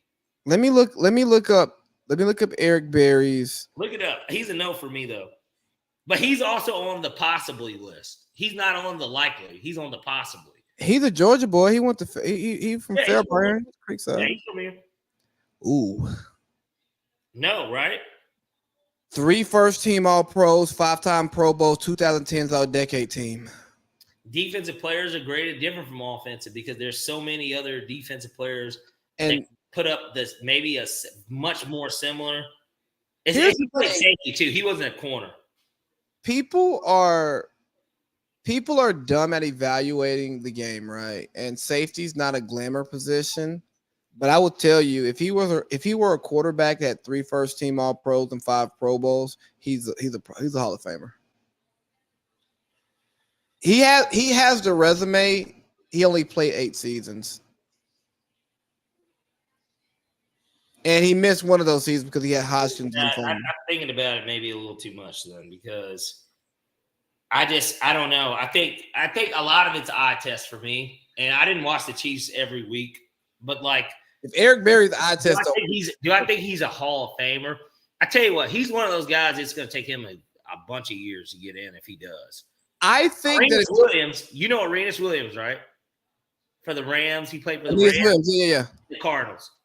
Yeah. It took him 7 or 8 years to get in, and I feel like I tell you what, just for comparison's sake, I don't know why he's the first person came up, but he's who I thought of when I'm thinking of him because I'm thinking of a guy that was great.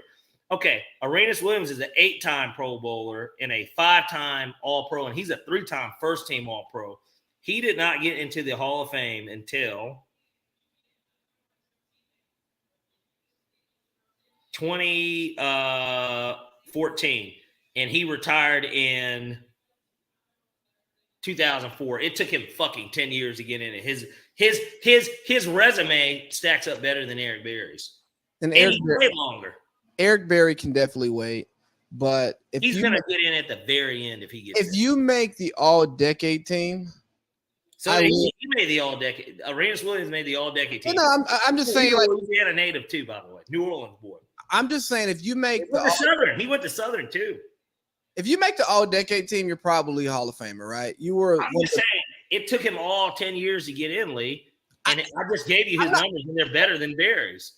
I'm with you. I'm just saying, separate of the name of the person, if you are one of the best 2 players at your position for an entire decade, well, that's a career.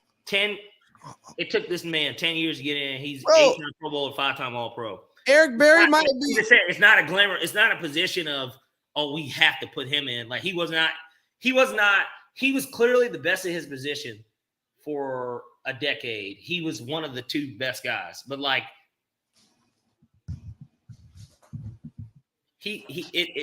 I'm just saying, I when I compare Eric Berry and him, it's a lot tougher, and it makes it to where I don't think so. I'm just saying that if you make All-Decade team, you're gone, by the way, on this. Okay. Yeah, I know. I left. I got up. Oh, my bad.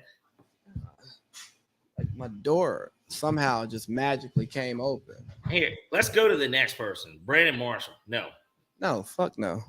Kyle Williams was a DN for the Bills. No, I don't care. Clearly, I don't remember enough. LaShawn McCoy. No. Fuck no. Stop it. And Shady was honestly, during that 2000s, I would put him up as one of the 4 best running backs of that decade, 2000, 2010. He's not in, man. Come on. He's not in. Let me pull up his resume. Go ahead. He's not in. Pull it up, but he's not in. Shady. 2-time Super Bowl champion. Stop with that bullshit for that position. We know that quarterback is the quarterback and coach, the only things that where we count the rings really. There we go. Two-time first team All-Pro, 6-time Pro Bowler, 1-year rushing leader. 1-year NFL touchdowns leader, all-decade team. It's a no for me, dog. 11,000 yards, 73 rushing touchdowns, and 16 receiving touchdowns. You just questioned Frank Gore. If we're going to question Frank Gore, then LaShawn McCoy's an obvious no. Shady has 2 All-Pros. Okay, stop it. He's not in.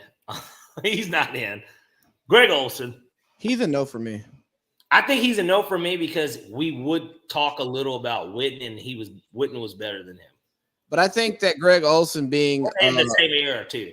I think with Greg Olsen being on TV though, at Fox as the #1 guy until next year, it's going to help his case. He's a no. It's a no. I think that he's going to be a guy that they will talk about. He's just going to be a no. Alex Mack. I saw the difference, of course, when he got to the Falcons, but the Browns were so bad. But if Joe Thomas can get in, why can't Alex Mack? So I just don't talk linemen. Yeah, you're right. We skipped over all but I tell you, he's the bonus. He's the bonus. We are all here to do what Falcons do. Look at that. He's the bonus only because he was a Falcon, and we went to the Super Bowl as soon as we got him. So it felt like he was the missing piece. He was the stability. That's the best offensive line the Falcons had. And Matt Ryan won an MVP. Like, I feel like he didn't get enough credit for how good he was. And then even when he went to San Francisco, they went to the Super Bowl too. Yeah. And obviously he was a Shanahan guy in Cleveland. Like, I just think that Alex Mack, we're not going to talk about it because he is O-line, but I mean, you're talking about him. I could see it, honestly. But nonetheless, last person on this list. Yes. Dick Sherman. Yes. Yes. He's a yes for me too. Fuck yeah. Yeah, he's a yes. I don't see how Dick was outside of we talked about Revis earlier. Dick was next. Dick was the next guy. He was the Revis post Revis. He was the best corner in the league for at least 5 years. And then he had to come back after the Achilles injury. And played well with he wasn't people were talking shit. No. He wasn't bad with the 40, and he negotiated his own contract. Bro, he had the all-pro year in 2019 post Achilles. That's what I'm saying. He was good with the 49ers. Yeah, so you're fucking right. Dick Sherman's a Hall of Famer, if you ask me. Yeah, I put Dick in. I think Dick deserves to be in. Big Dick Sherman. Yeah, Dick deserves to be in. So you got to put the Dick in. You got to. You can't have kids if you don't. Yeah. Now, if you pull them out, that's one thing, I guess. But I mean, that's kind of responsible. Well, it depends. For who? Well, it depends on. Not for Sherman. It depends on what team Dick is playing against, or what team he's on. Actually, matter what team. He lost to the Evil Empire, and it wasn't his fault. But his reaction is a gift today, a meme today, and his reaction is one of the best Super Bowls too, by the way. But if you want to win, put Dick in. That's another double entendre. Yeah, hey, that's why I kept saying it's like Dick's got to get in. I don't know what order we're going in, Lee, but I'm looking ahead now because I'm just going off our chat. But I see here you put in PG headed into year 14, Steph year 15, Harden 15. You know what? 16, KD 17, CP3 19, LeBron 21. We truly are nearing the end of a generation. We didn't have that in there.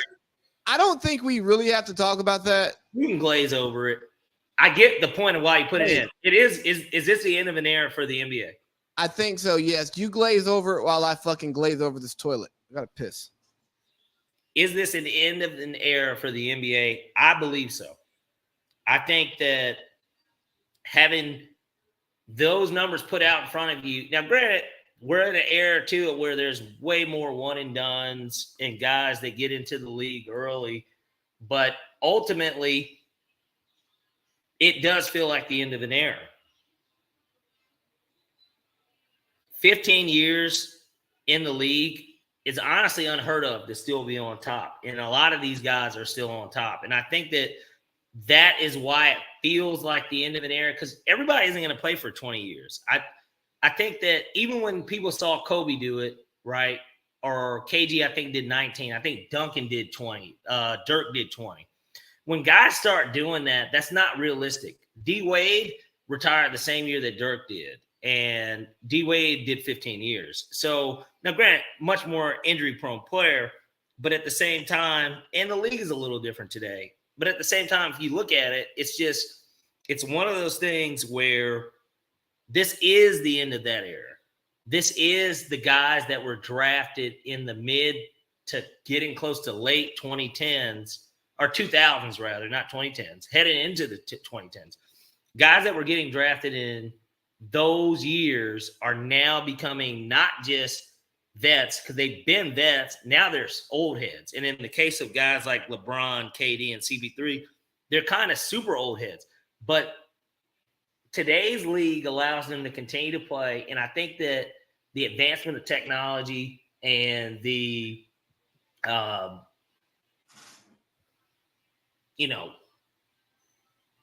health regimens that these guys put in, it's making them last longer. So the year is fooling us because we're not used to saying it. And with Lee back, I can even explain further, just more so. I brought it up to how Dirk and D. Wade retired the same year. Wade year 15, Dirk year 20. But they retired the same year. And both trash.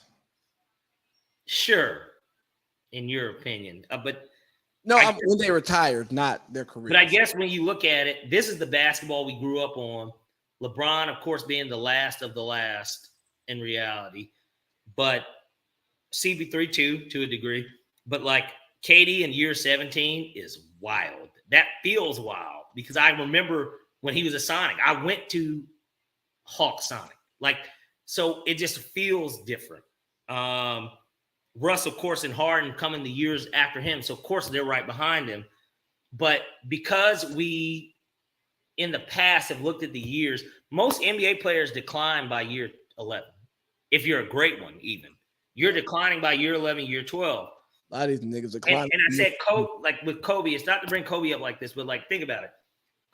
Doing 20 years, bro, that is not something that's done. That people don't do that. Duncan did it. Dirk did it. The all-time greats have done it. Well, Kobe wasn't good his last contract. He was hurt, but this is my point. Most guys don't make it to that. I mean, I'm not trying to be funny. Chris Paul is serviceable, but he's not. How good is Chris Paul in your opinion? Chris Paul is a year removed from making All-NBA. So I don't know. Man, who did he have to play?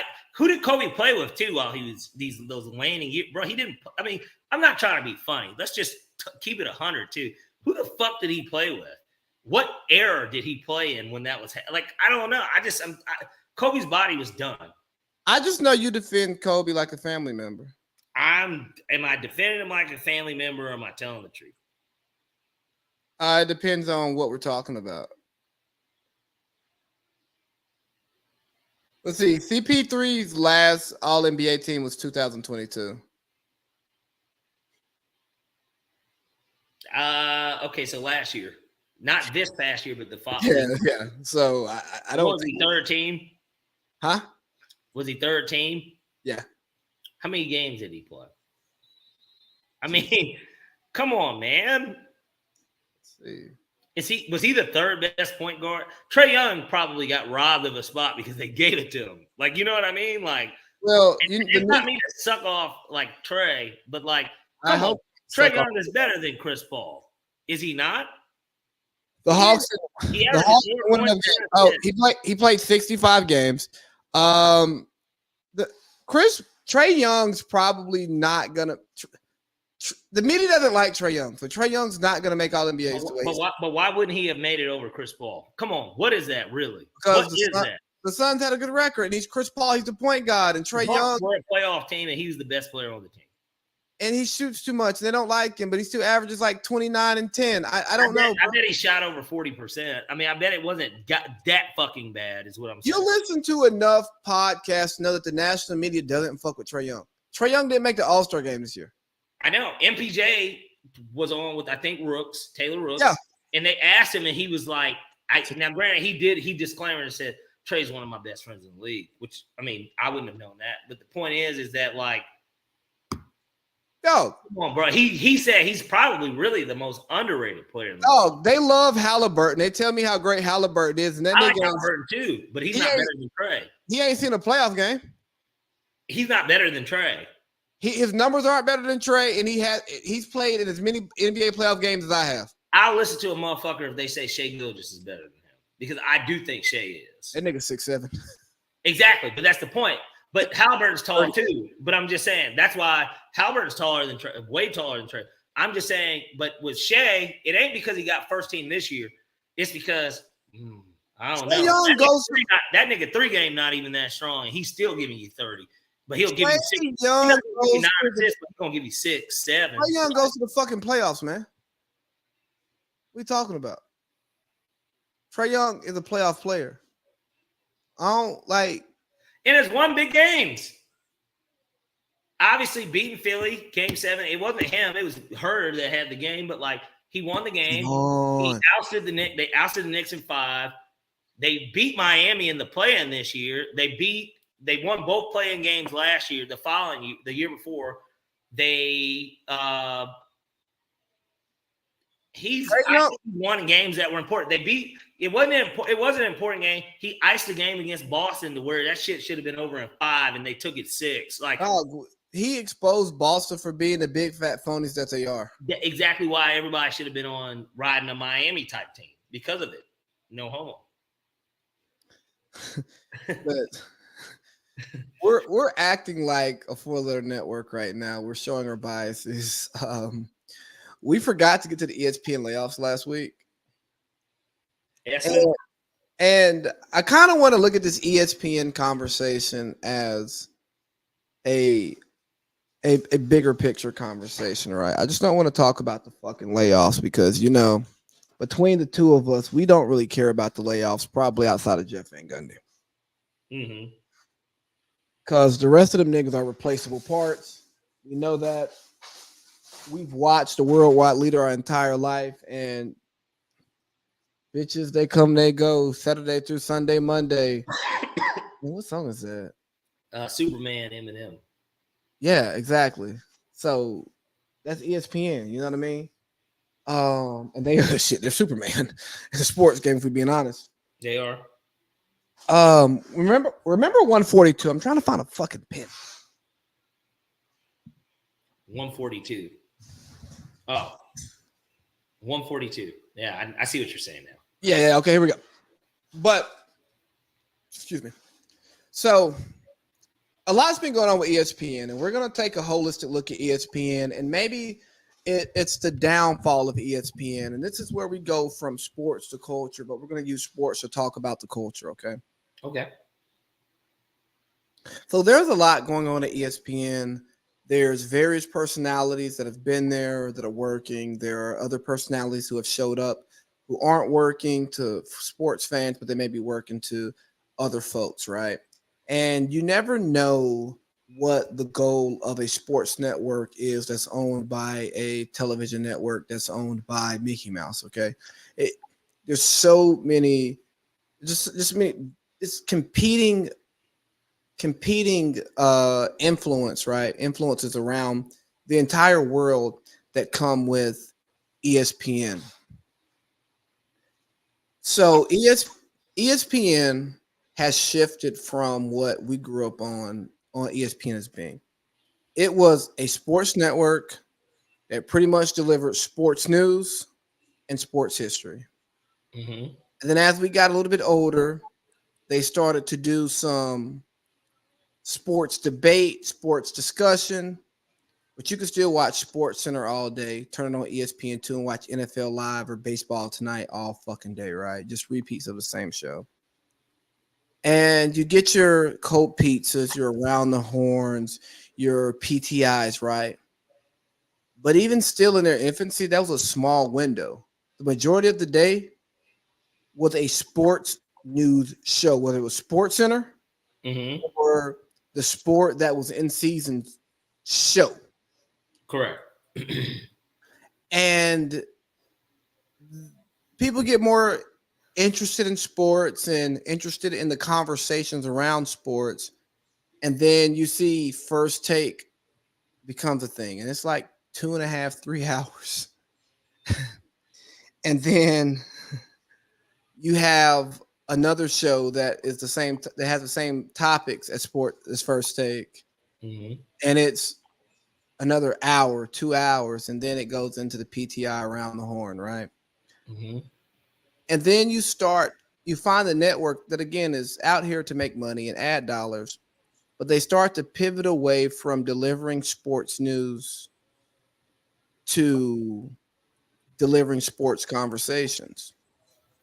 And sports news is like reading an article, reading the encyclopedia, where somebody who's credible is covering what happened fairly objectively, and you are just pulling from that information to build your own thoughts and opinions from it. Or sports talk is you reading an editorial, you reading a column where a nigga's telling you how they feel about some stuff, and you are building your fact base off of somebody else's opinion base. You know what I mean? And ultimately, I think this is leading to the demise of the ESPN network. Because as much as debate TV is entertaining for the casual fan, I don't think true sports fans likes it. And ESPN and most networks, most platforms are allowing ratings to drive content instead of allowing content to make ratings. So when you allow ratings to drive the content, you talk about LeBron, you talk about Tom Brady, you talk about the Cowboys, you talk about Steph Curry, you talk about Dame when nothing has unfolded in the Dame situation, honestly, in 2 fucking weeks. Instead of you just got Woj out here giving fake ass reports. Not literally fake. I'm told that the Blazers will not budge, but Dame will not budge either. So I guess this thing is just going to come down to training camp. He just looks around. But I'll probably have an update of the same update the next time we have to talk about updates. And I'm going to ask them again, and they're going to tell me the same thing again. And I'm just going to start formulating trades in my head and maybe talk about it with you guys, and then Wendy can take it from there. And listening to Marcellus Wiley, because Marcellus Wiley, who has worked at ESPN and worked at Fox and played in the NFL, he be giving up the behind the scenes shit because he talked about recently the time he got in trouble for breaking the Jim Harbaugh to Michigan story. He had a source, send it to him. He was like, bruh, no, he's not. Then the source like text him the contract while he's on air, the signed contract. He reports the story on air, but tongue in cheek, not like breaking news. He goes something, and he works it in. Apparently, Shefty's asshole gets tight and is like, "What the fuck, dude? Like, that's my job. I'm supposed to break the story." He gets pulled in. He has to go give an apology for breaking a story. Yeah, this is nuts, dog. Listen to this shit. ESPN is making a nigga apologize for getting a scoop while he's live on air and breaking the story. That tells you how flawed the news cycle is, because apparently Shefty had the story and they were milking the Harbaugh content for days before they actually broke the story. These niggas are frauds. Well, It's ABC, Disney, ESPN. I mean, we're not going to be able to see this podcast with them. Do you think? Yeah, I guess this would kill any chance if podcasts were ever. Well, they do kind of do podcasts on YouTube, but either way. Oh, they won't sell it. I mean, what no kind how much money we make, they're not going to buy us. What kind of story do you think they're telling in these Disney movies too? I mean, these are things that just aren't true, like that are not realistic. Well, in some of these newer movies, they're telling things that my kid will not be learning.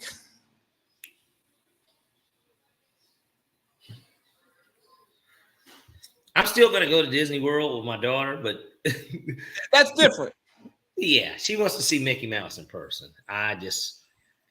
But I think some of these movies are starting to get a little too political or blatantly political. Because I think Disney has always used its kids' movies to make stances, but they were way more subtle. Yeah. Point being, it's a weird aura in which since we're talking about that 4-letter network, let's talk about that Malika Andrews video because I know you saw it too. I mean, she's part of this conversation. Yeah. Is it not interesting?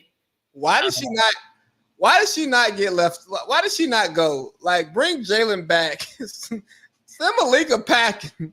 Well, I obviously what it feels like Malika has some sort of control, and I don't know if she's fucking somebody.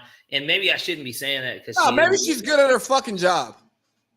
Nah, man, I think she's hot, and I don't think she's that good at her job because there were too many instances. It's not just that video. We watch it. We see her daily. If you're watching ESPN, you see her daily. But the video has summarized our conversations about Malika Andrews. Correct. That video was just a nice, this is what we say about her. Thanks, video. Right. Where do you want to go, Malika Andrews? Because I think she deserves some of our time because Malika Andrews don't care about black people. Right. That's really what we're getting at because she don't. Like, Malika Andrews is and this is me being misogynistic for a second, right? And it's tongue in cheek. For those out there that didn't realize it.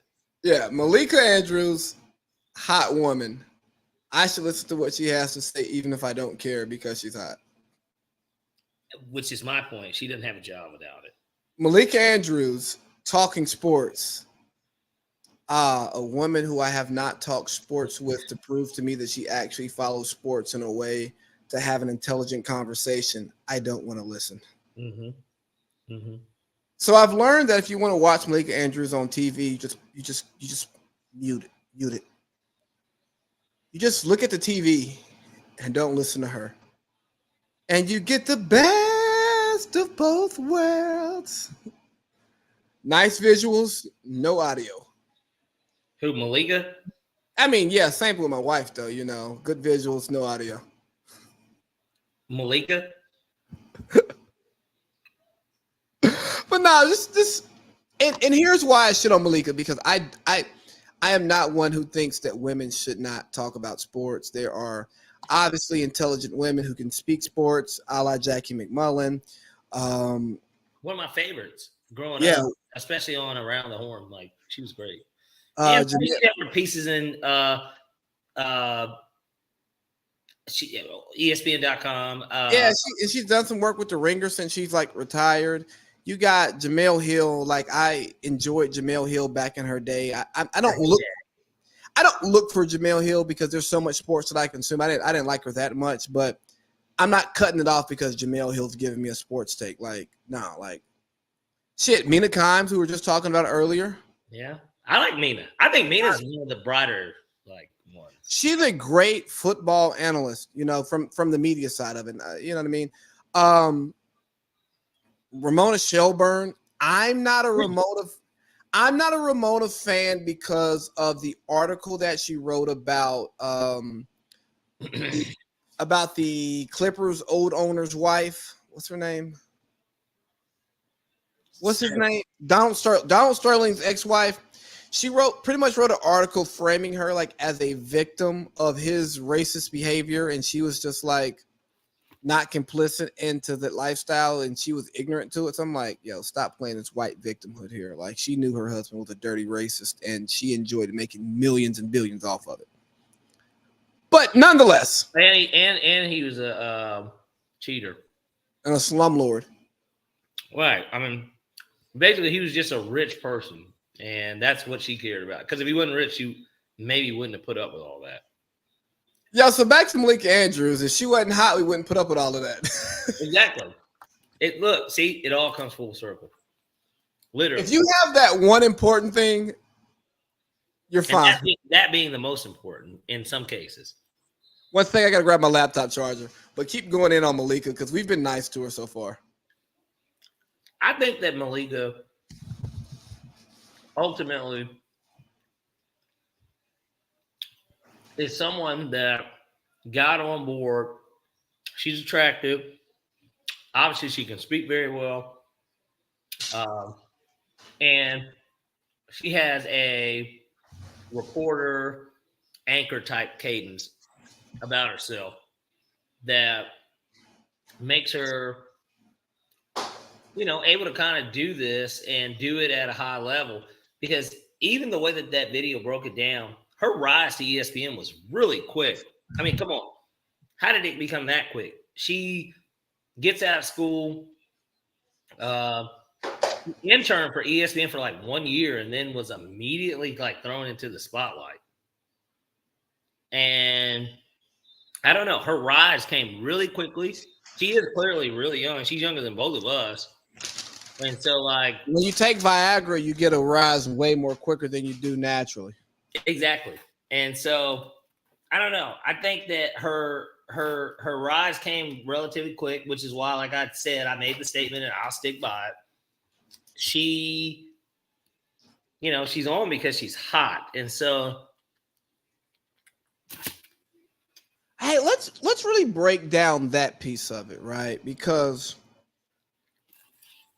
when you start talking about hosting, especially hosting a sports show and kind of moderating a conversation, your job really isn't to provide like astute analysis. And when you do your little one-on, hey man, I got to complain about the chips last week.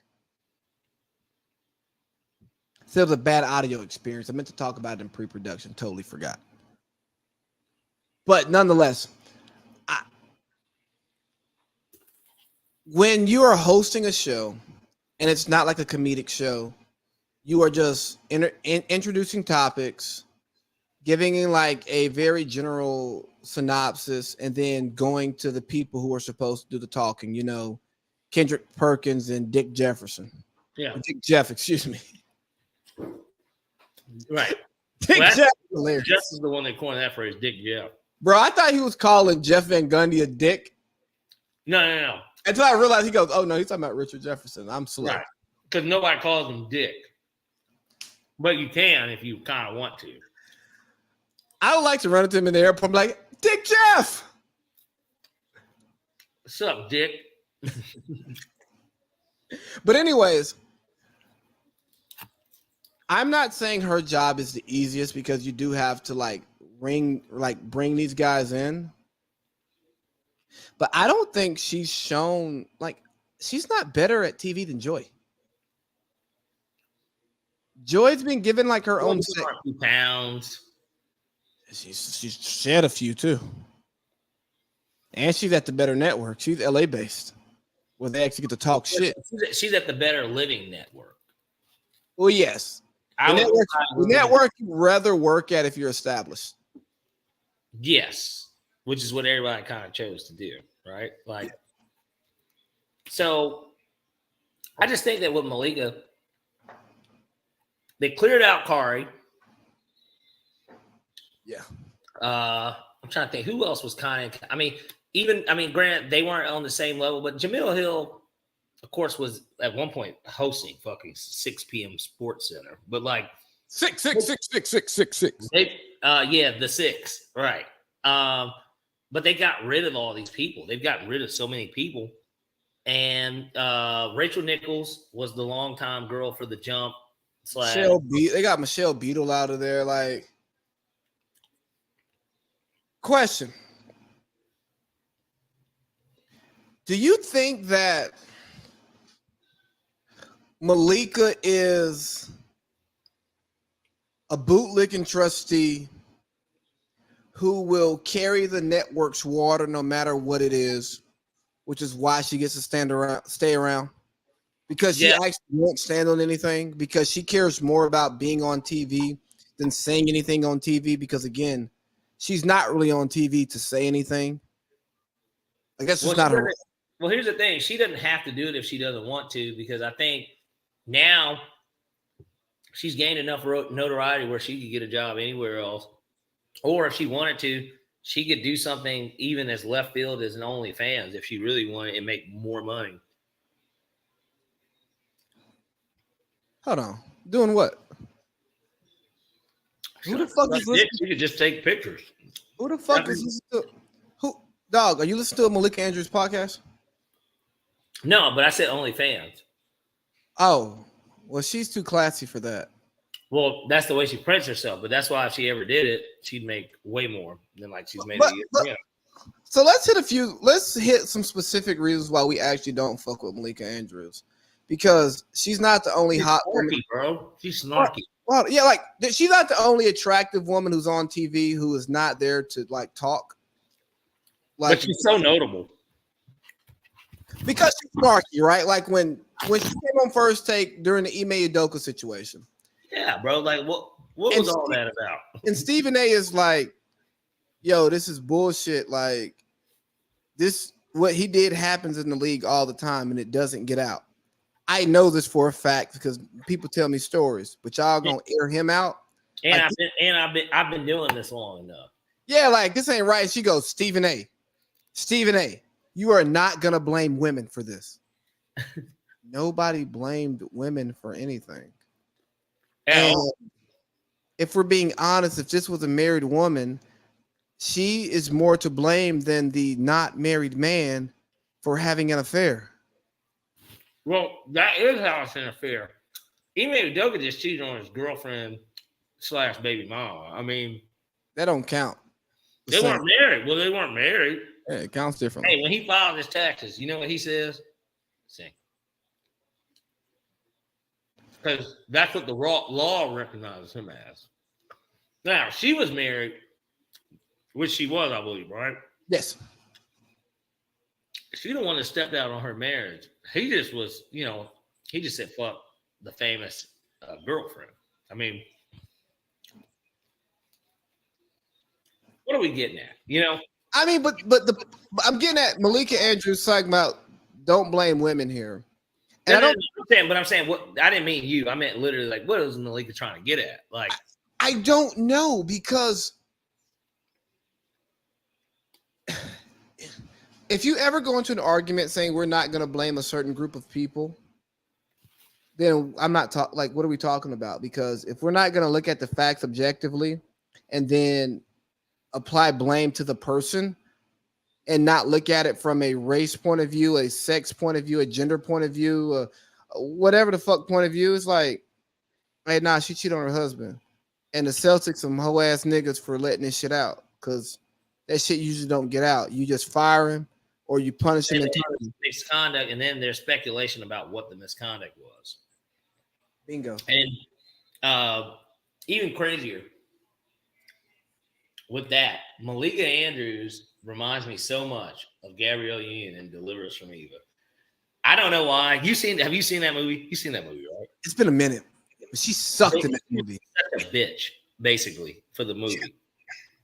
That was her role. Be a bitch, but professional, but like so against men. Almost like I'm not gay, but I'm preserving myself.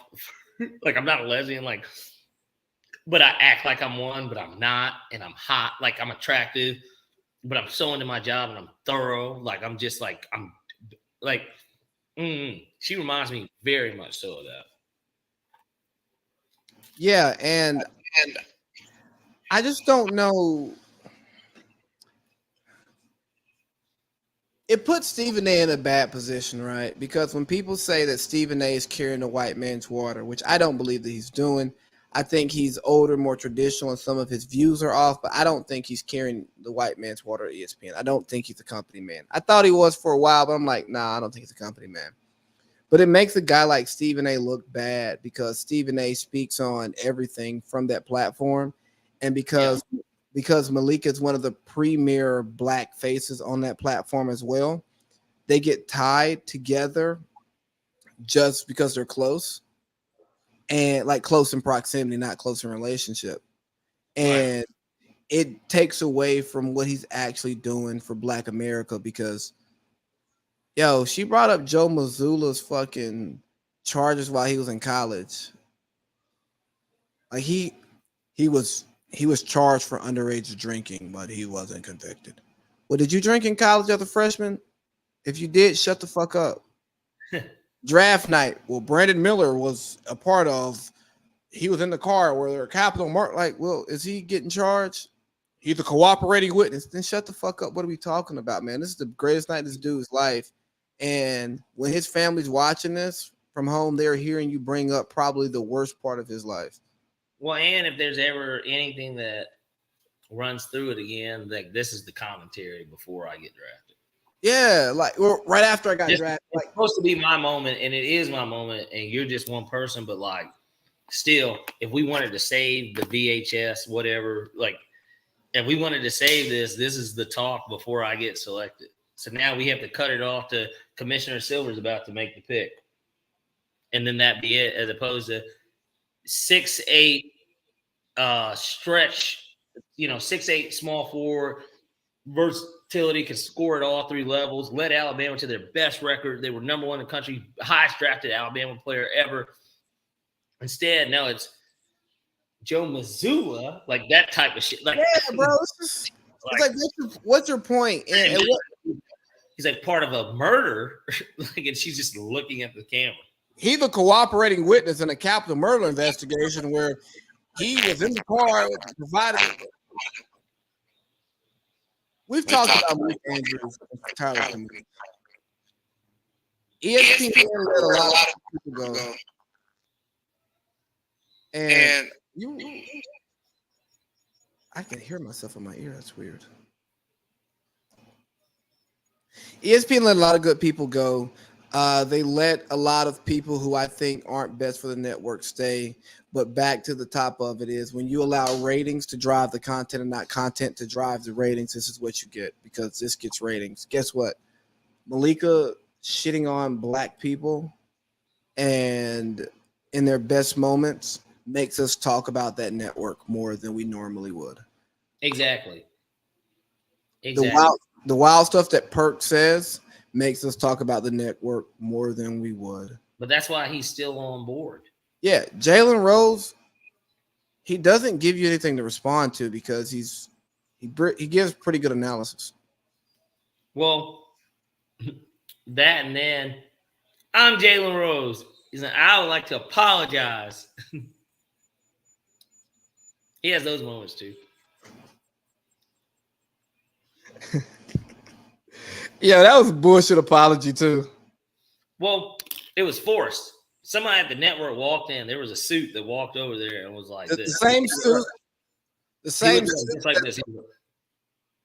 Probably Malika's mentor at the network. Well, Malika was like, when it happened, and like he's looking at the boss man, Malika's like looking like this around. Look, Malika's like, thank you. Like this motherfucker acts like he's never been on TV before.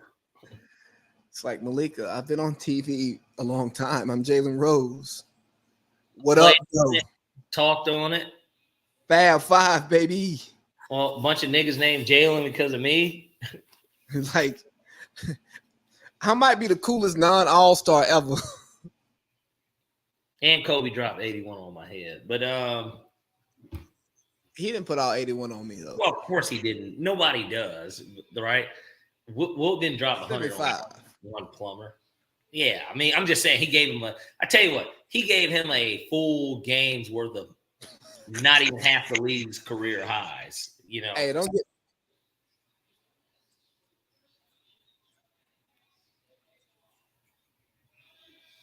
frozenly. Oh, now you're back. Now I can't. Let's see. There we go.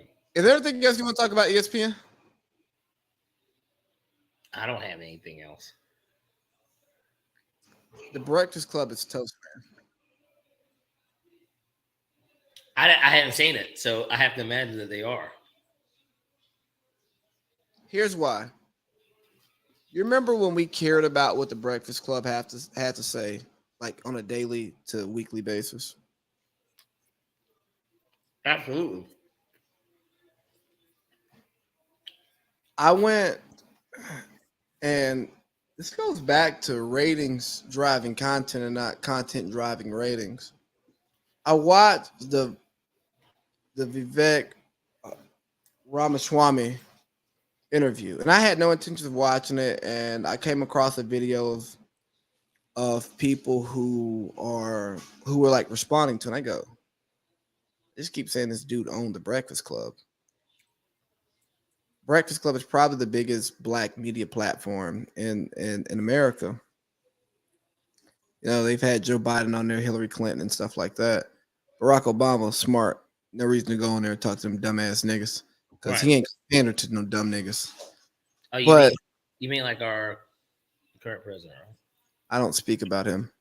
Do you think you ain't black? I took the bait. But no, so like it kind of bothers me, it alarms me, it scares me that the most prolific black media platform is dumb.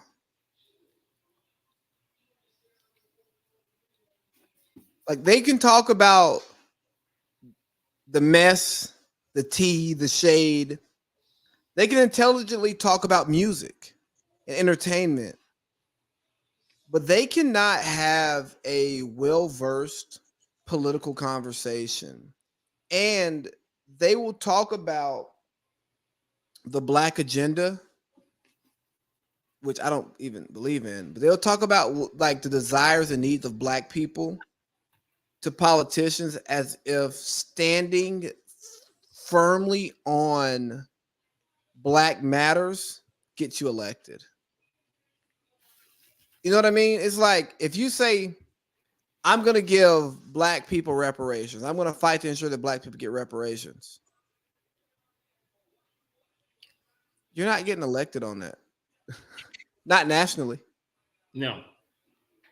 And this chick that they have on there, she's an Air Force veteran, and she's talking to Vivek, and she's like, so what type of service have you done? He goes, well, I started a business that created these medications that did this, did that. You know, she goes, no. I don't care about what you did to make money. I care about what service did you do. Right. Honestly, I haven't done much service. I did some in high school at a hospital. But I only did that to try to get into college. See, I struggle with that because I served the country. I would have said, you ain't served the country for free. You got paid, didn't you? You got some good benefits. Did you buy your house with a VA loan? What? So wait, this is on it. This is a recent episode of The Breakfast. Yeah, I watched it last weekend. Wait, it wasn't about the Diddy thing, was it? Just like Black Service Network thing. No, I don't. No, hell no. I just added that for later. Oh, but no, like it's a potential candidate for the presidency, and she's like, "Well, have you worked in local government? Were you in part of your student council in high school? Like, hey, yo, shorty, shut the fuck up. Like, you don't have to be a career politician to be a president. If you've been a CEO of a multi-million-dollar company, you can run the fucking country because guess what? You've learned how to do is get a good staff, get smart people around you who know what the fuck you don't know to make you smarter on it, but you trust them enough to make the fucking decisions. And I really hate that the Breakfast Club has become the voice of Black America because they're fucking stupid. Like, you don't know shit about the political system. You go, well, why should Black people believe in the American political system? Because of what it's done to Black America over all these years. Well, dog, it's the fucking political system.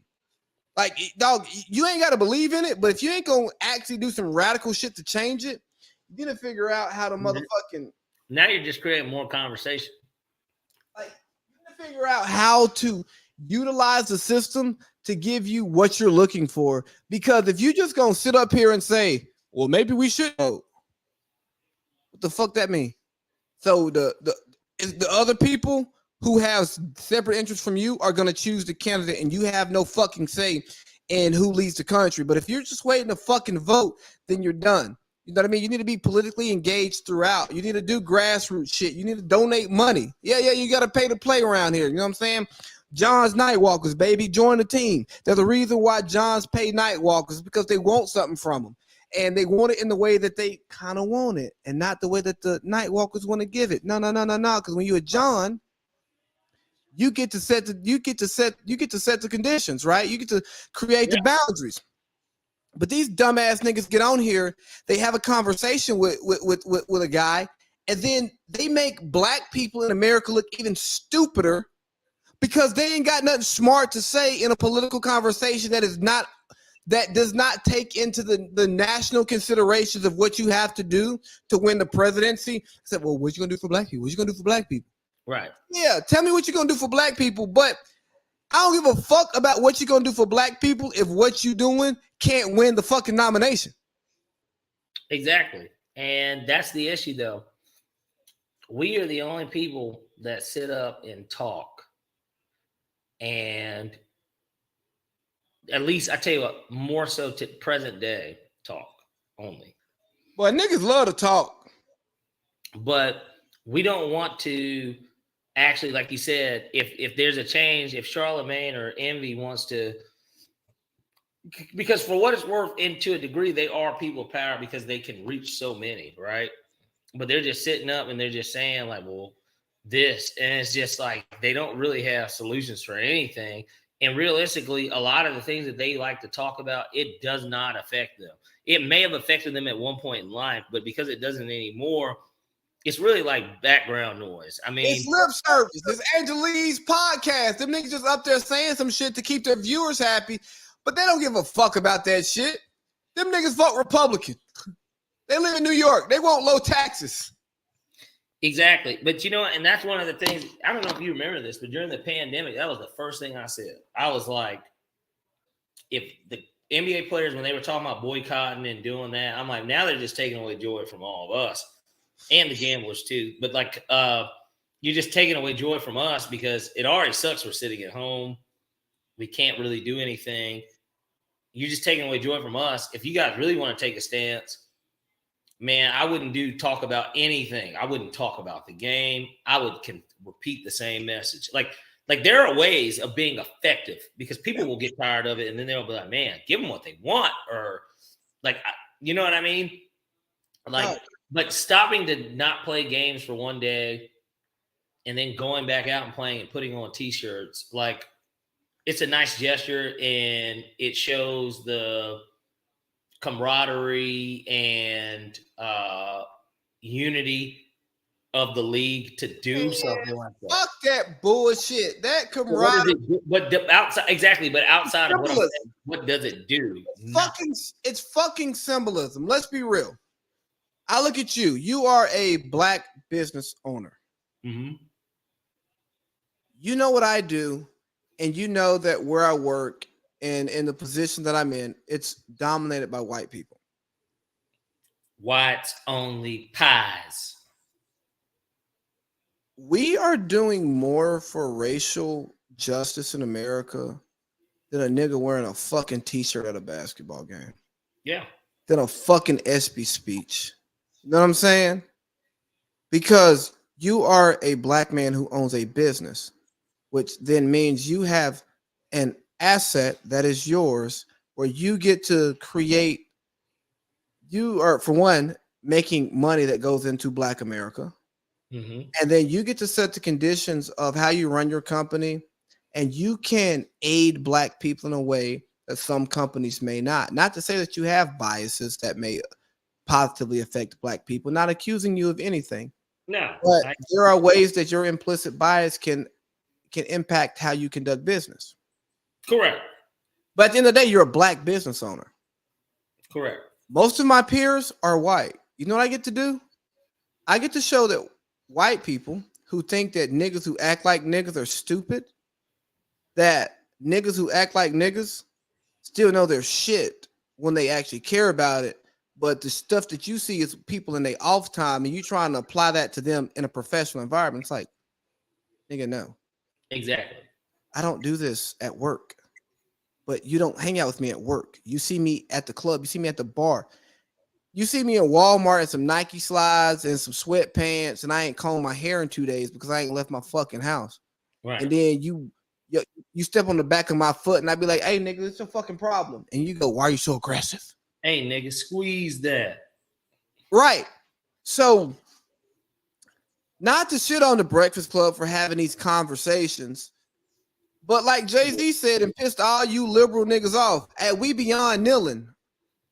It's not that the kneeling doesn't have an impact. It's not that the conversations don't have a fucking impact. But if you only talking, you ain't doing shit. Cause hey, dog, if you ain't Oprah, your words don't make money. Your conversation don't make money. And these are facts. And that's the thing. If there's anyone that wants to, if you want to hold anyone accountable in the black community, within the black community, hold those niggas accountable. Those are the ones that really, if there's some shaking that can be done, it's by them. Anyway. Bro, Charlemagne the God is a fucking sellout. His Black Effect podcast network that he talks about that he owns, yeah, is in conjunction with iHeart. Do you think no. You think if iHeart drops him because he said some crazy shit on air, you think his network still exists? No. It wouldn't exist at all. But I want you to know this, Parlay Pete. When this thing blows up, we will partner, but nobody will ever own this IP. They don't talk on this microphone. I will gladly take less money or no money. I won't sell the IP for this. Right. Now there are business ideas that I have. I will sell that shit the fuck out. Well, and certainly that's why too, especially when stuff is made, because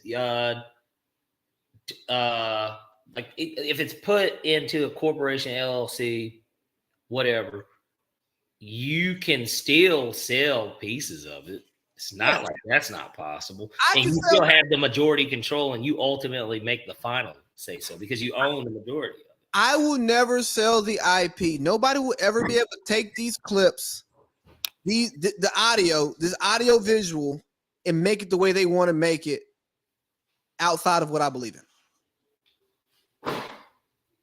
And that's what it's all about too. And that's why it's not being a sellout. Like, you know what I mean? Because there's a lot of that. And it doesn't mean selling it and getting its worth or selling it for over its worth. It's just more of a influence. It has more of a meaning than money to me. Joe Budden means more to me than Charlemagne the God because Joe Budden owns his own shit. And so he was able to walk away from something that was the best at its time, I guess, kind of his peak, was considered the best and kind of not the first, but like it was different. It was through. He was the first like major black podcast to sign with like somebody. Well, I mean, I'm saying before he even did the podcast, just what he was for Complex. Like, oh yeah, like he went and took a show to Complex, they designed it, and then when Complex was doing shit with his show that he didn't want to do, he said, "Oh, my contract's up, I'm out." Yeah. But then he also said, "I'm not giving y'all niggas my IP again," because that was his show that he created. Complex did what they did, and then they kept it going without him. The show's dead now. That doesn't even exist anymore, does it? No. But long story short, black people, we gotta own our own shit. And Parlay Pete, you gotta sign out here. I'm gonna do a rant on billionaires buying black influence, kind of a spinoff of our Michael Rubin conversation, because I was inspired. I really wish I could be a part of it too. I know. I was inspired by DJ Academics because Big Act, I think he is the best black voice in entertainment media who can also speak intelligently about stuff. And before you go, he talked about how, why is Meek on Twitter asking niggas how to develop an app, but he's cool with Michael Rubin? Like, if you're cool with all these billionaires, why are you asking Twitter for help? Why are you and these billionaires who are allegedly your friends not helping you design the businesses and the business ideas that you want to? Because that's why y'all say y'all are with them. But instead, they give y'all some fucking peanuts to promote their shit. You ain't fucking their daughters. You know what I'm saying? Yeah. They're not saying, hey, this guy right here, I think he'd be great for you. You know what I'm saying? Like, you get to go to these parties and they embarrass you and hug you and shit and do like compromising stuff that you would never do. And y'all do that there because they're billionaires. But so I'm gonna kind of go in on that for probably a good 10 minutes and then call it a show. Well, I will certainly be tuning into the rest of that. Well, we'll listen to it, especially I got a long flight tomorrow. So I look forward to hearing it. I appreciate you as always. Hey, man. And yeah, man, let's make it a date again next week. All right, sounds good. Okay. All right, AC Lee. Take care, sir. I'll let you parlay, Pete. All right, brother. Yep. All right, so let me see. Got my little baby stuff in the background. Let me try to make this background look as good. I'm gonna take a shot. Before I get hot.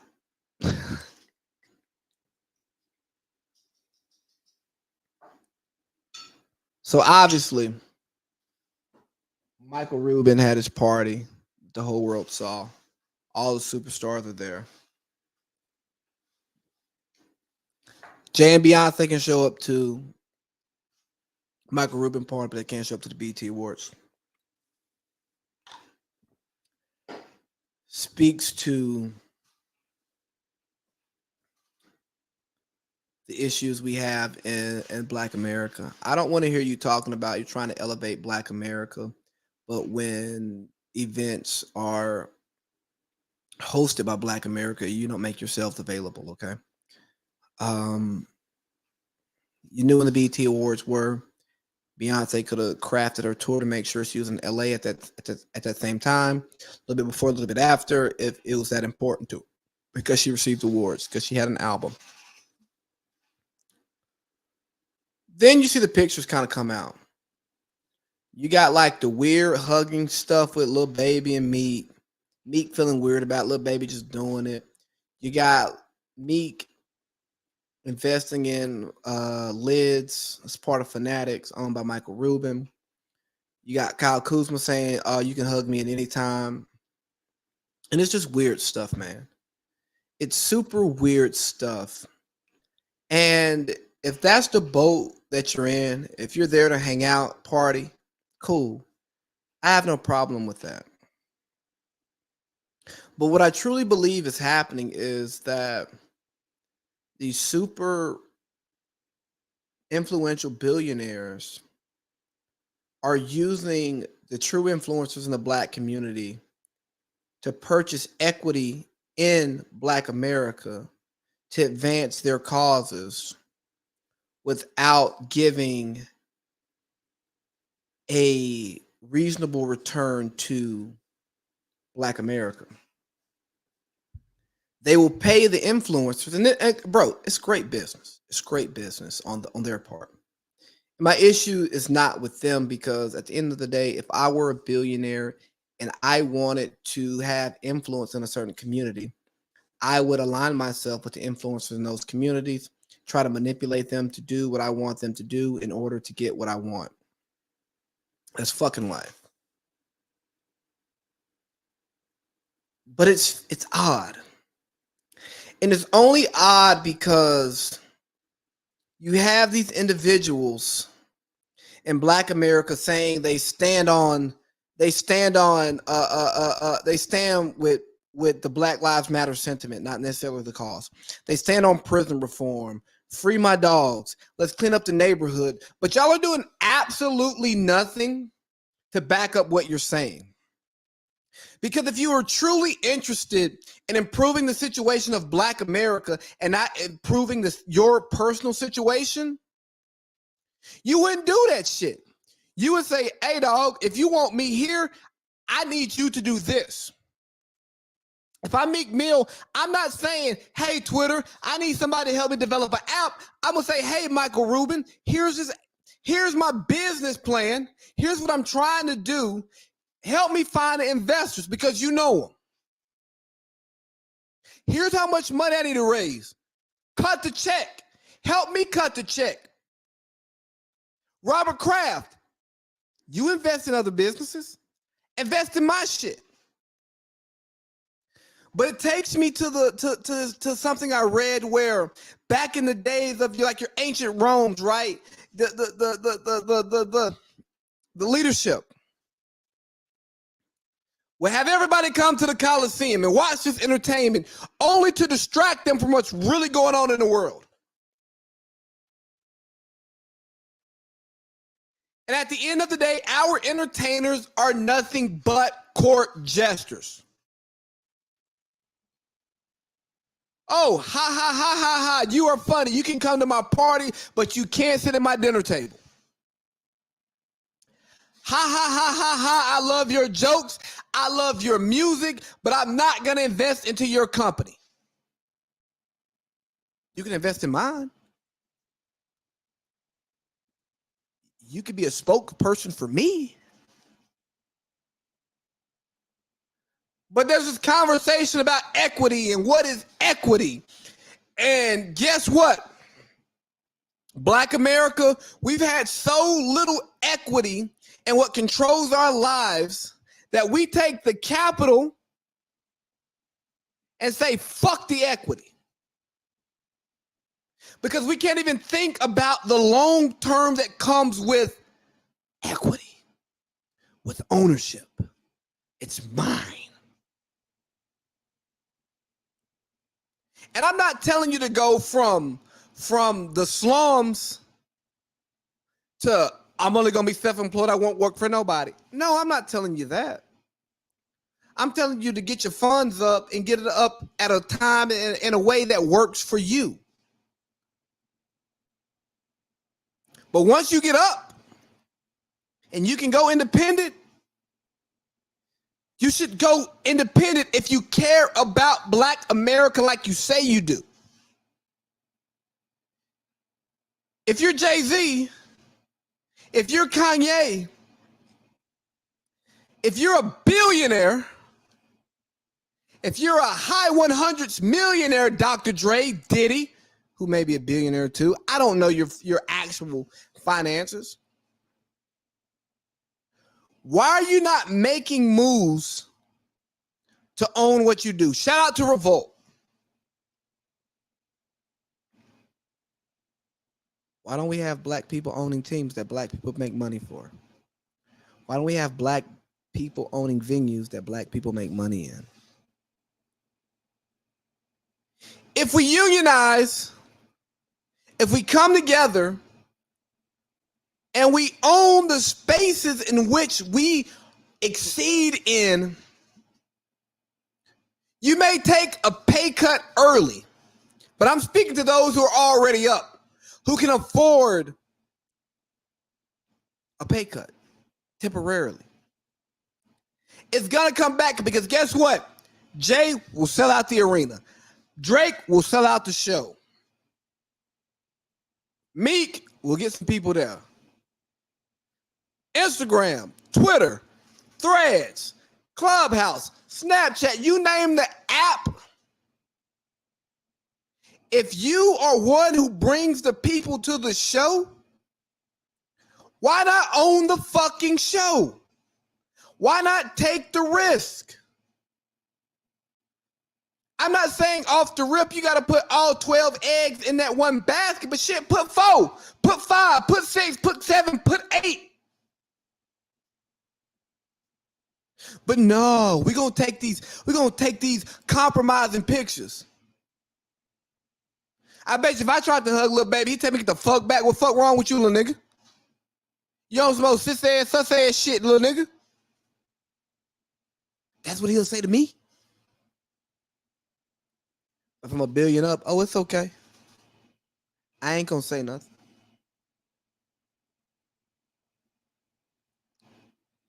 And these billionaires are just buying Black influence. Another example of cracker crumbs, they give you a little bitty crumb that you think is going to fill you up and not realize you got a full palate. Give me the whole charcuterie board. I don't want to be. No, I'm not the crackers. I'm the crackers. I'm the salami. I'm the cheese. I'm the dip. I'm the carrots. I'm the celery. I'm the cucumber. I'm the hummus.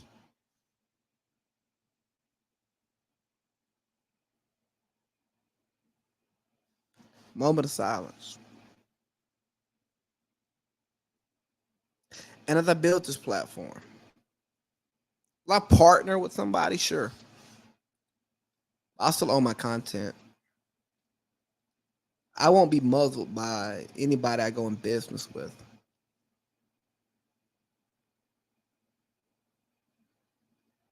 I won't not continue to espouse my views, express my views, fight the fight for the cause that I care about because of somebody I'm in business with. Guess what? We shouldn't do business together. But back to the Breakfast Club, we got to stop talking. We're done kneeling. We're done putting a fist in the air. We've got to turn our words into actions because if we're just talking, cash talking bullshit walk, show me the money, show me the infrastructure. And if I'm 50% of your profit,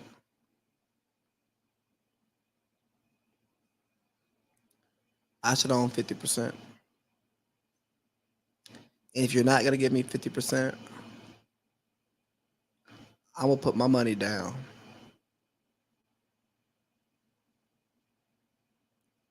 So I can own 100% of what I do.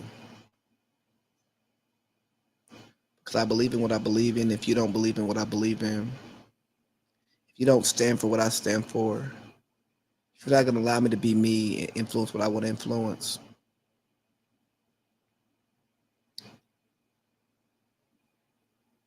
ain't nothing to talk about.